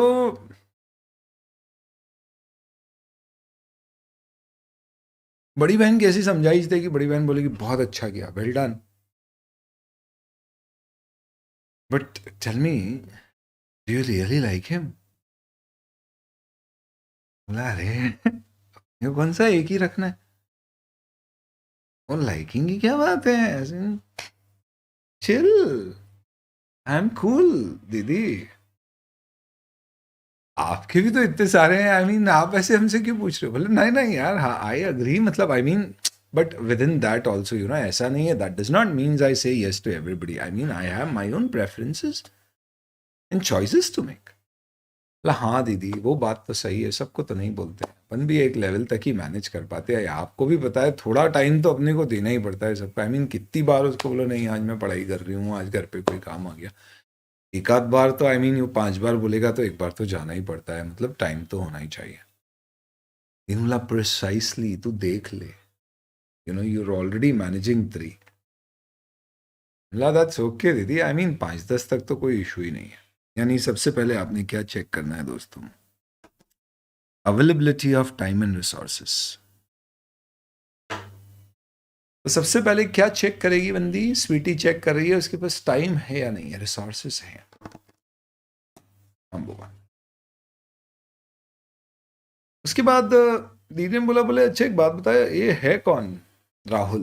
बोला अरे आपको फोटो बता देती हूँ. जैसी ही फोटो था, दीदी ने बोला अबे दूर रहे इससे, दूर रहे, दूर रहे. क्यों, क्या? अरे रुक जा, तेरे को बताते. बस फिर क्या किया, गूगल खोला और उसका नाम डाला. बोले देख इसका नाम आ रहा है. तो जैसे फोटो सर्च गूगल ने शुरू करी, हमने बोला दे फोटो दे, इससे सर्च करते हो. सर्च करके बताया, बोले ये देख. 5 तो इसके नाम है, जोसेफ, इम्तियाज अली, राम जानी, अलग अलग नाम से जाना जाता है। And he is known for pulling girls. ये पहले तुझे प्रस्ताव देगा, फिर छोटे मोटे गिफ्ट देगा, फिर बोलेगा पैसे की जरूरत है, तुझसे उधार मांगेगा। तुझे लगेगा छोटा मोटा ही अमाउंट है, क्योंकि ये समझ लेगा तेरे पास कितने पैसे है, उसका 10-15% ही उधार मांगेगा और तू दे देगी, बस फिर गायब हो जाएगा। ये ऐसे ही करता है, स्कैमस्टर है ये। पहले ये वो पेटीएम वाले फ्रॉड करता था, अब आजकल ये करने लग गया है। थैंक गॉड दीदी बचा लिया। आपको क्लाइंट की इंटीग्रिटी भी कंसिडर करना चाहिए, ऐसा नहीं सबको हाँ बोल। और कहीं ना कहीं दोस्तों ऐसा भी होगा कि कहीं ना कहीं स्वीटी के भी अपने एथिक्स हों। तो दीदी ने मुझे बोला, बोले यार एक बात बताए, राहुल लड़का कैसा है। इनफैक्ट ये सब कुछ नहीं था, जैसे ही फोटो सर्च किया तो बोला वो अच्छा कुछ नहीं, मेरे को लगा ऐसा है, बट वो तो कोई और था, फॉरगेट इट। तू बताए लड़का कैसा है। हमने बोला वही दीदी यार, ये तो बहुत serious and he is very very serious about me. दीदी ने बोला यार फिर देख, ऐसे नहीं करना, फिर एथिकली गलत है यार, ये अपने एथिक्स नहीं बोलते ऐसे। क्यों? क्योंकि वो सीरियस है तो है नहीं फालतू में, नहीं यार तो उसको क्लियर कर दे कि मैं सही बोल रहा हूँ दीदी, ज़्यादा इमोशनल ड्रामा हो गया, मेलो ड्रामा, अपने को दिक्कत हो जाएगी। पर अगर सपोज उसने बोला नहीं हमें भी लगता है is also cool, I mean ऐसा है, ब्रेकअप पार्टी करके ब्रेकअप करेगा, बोला बढ़िया है फिर तो, पर एक बात समझ ले, तो कितने समय से जानती है? बोला हम तो काफ़ी 2-4 महीने से हैं। तो बोले तेरे इस पीरियड के रिस्पॉन्सेस से तुझे लगता है यू शुड कंटिन्यू? हाँ हाँ, बस 4 मुद्दे। दीदी एक्सपीरियंस लग रही, जी हाँ। तो दोस्तों समझिए अब आप मुद्दा क्या। हाँ हर्ष मेरे भाई, आज तो आज तो मुझे रोना ही आएगा, बच्चे क्या क्या नहीं बोल रहे। तो समझो दोस्तों क्या कह रहे हैं, कोई भी अगर तुम्हारे पास ऑडिट एक्सेप्ट करने के लिए आता है तो ऐसा नहीं तुमने लपक लिया। तुम्हें क्या करना है, तुम्हें सोचना है। सबसे पहले जो तुम्हें ऑडिटर अपॉइंट कर रहा है उसकी इंटीग्रिटी चेक करो। क्यों चेक करना है integrity? A person is known by the company he keeps, CA auditor is known by the clients he audits. Thank you sir. ऐसे आप फालतू में बोल रहे हो? नहीं, सही है दोस्तों, फैक्ट है। मालूम है आपको एक सत्यम का केस जो पीडब्ल्यूसी ने गड़बड़ करी, जिसमें गिल्टी भी प्रूव है उनके ऑडिटर्स, उसके कारण मालूम है Satyam world wide it is, in fact पीडब्ल्यूसी world wide it is the largest accounting firm, but India में उनकी ऑडिट प्रैक्टिस की बैंड बज गई। That was a 2008 fraud. 16 साल हो गए उस बात को जब वो फ्रॉड शुरू हुआ था। अब देखिए, despite that even today they have not been able to foot strong or set up their foothold in the audit market in India. They have comparatively very less clients. तो आपका अगर एक क्लाइंट गलत निकल गया ना दोस्तों, तो आपकी इमेज के ऊपर, आपके बिजनेस पे बहुत इम्पैक्ट पड़ेगा।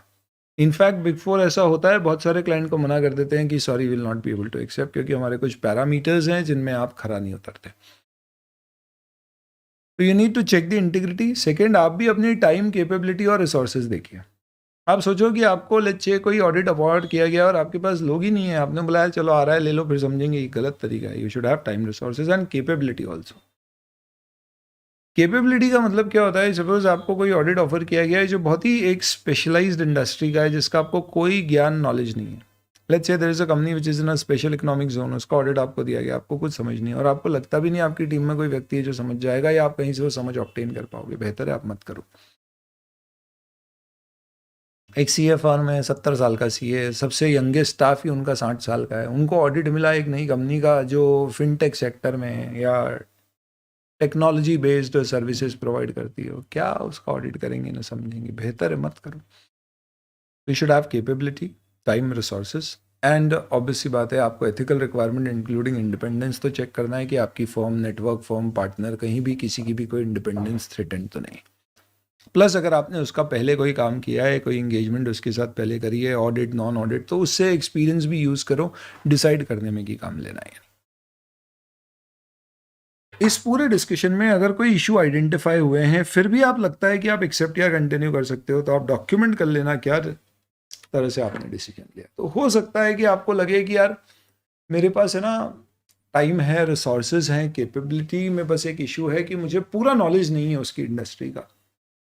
पर मैंने बोला that's okay, I can obtain that knowledge because I know a few other chartered accountants who are doing similar audits, they will help me to consult.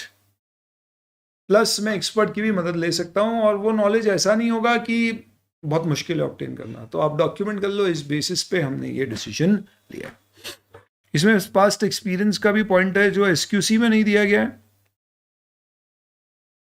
But ऐसे 220 में रिपीट किया गया है, वहां पे देखिए।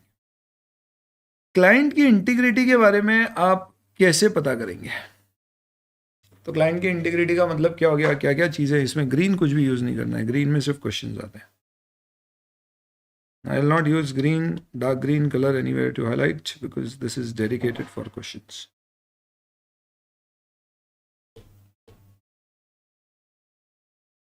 तो क्लाइंट की इंटीग्रिटी में क्या चेक करूं?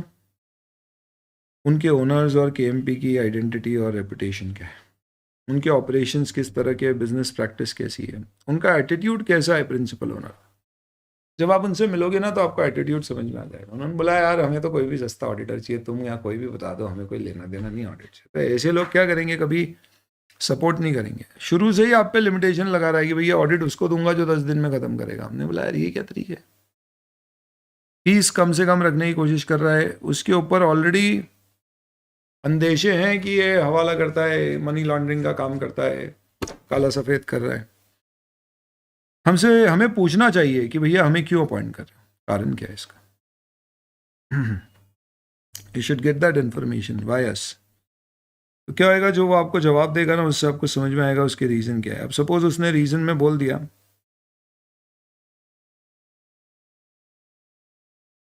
कि हम आपको इसलिए अपॉइंट कर रहे हैं क्योंकि हमारा पिछला ऑडिटर छोड़ के भाग गया।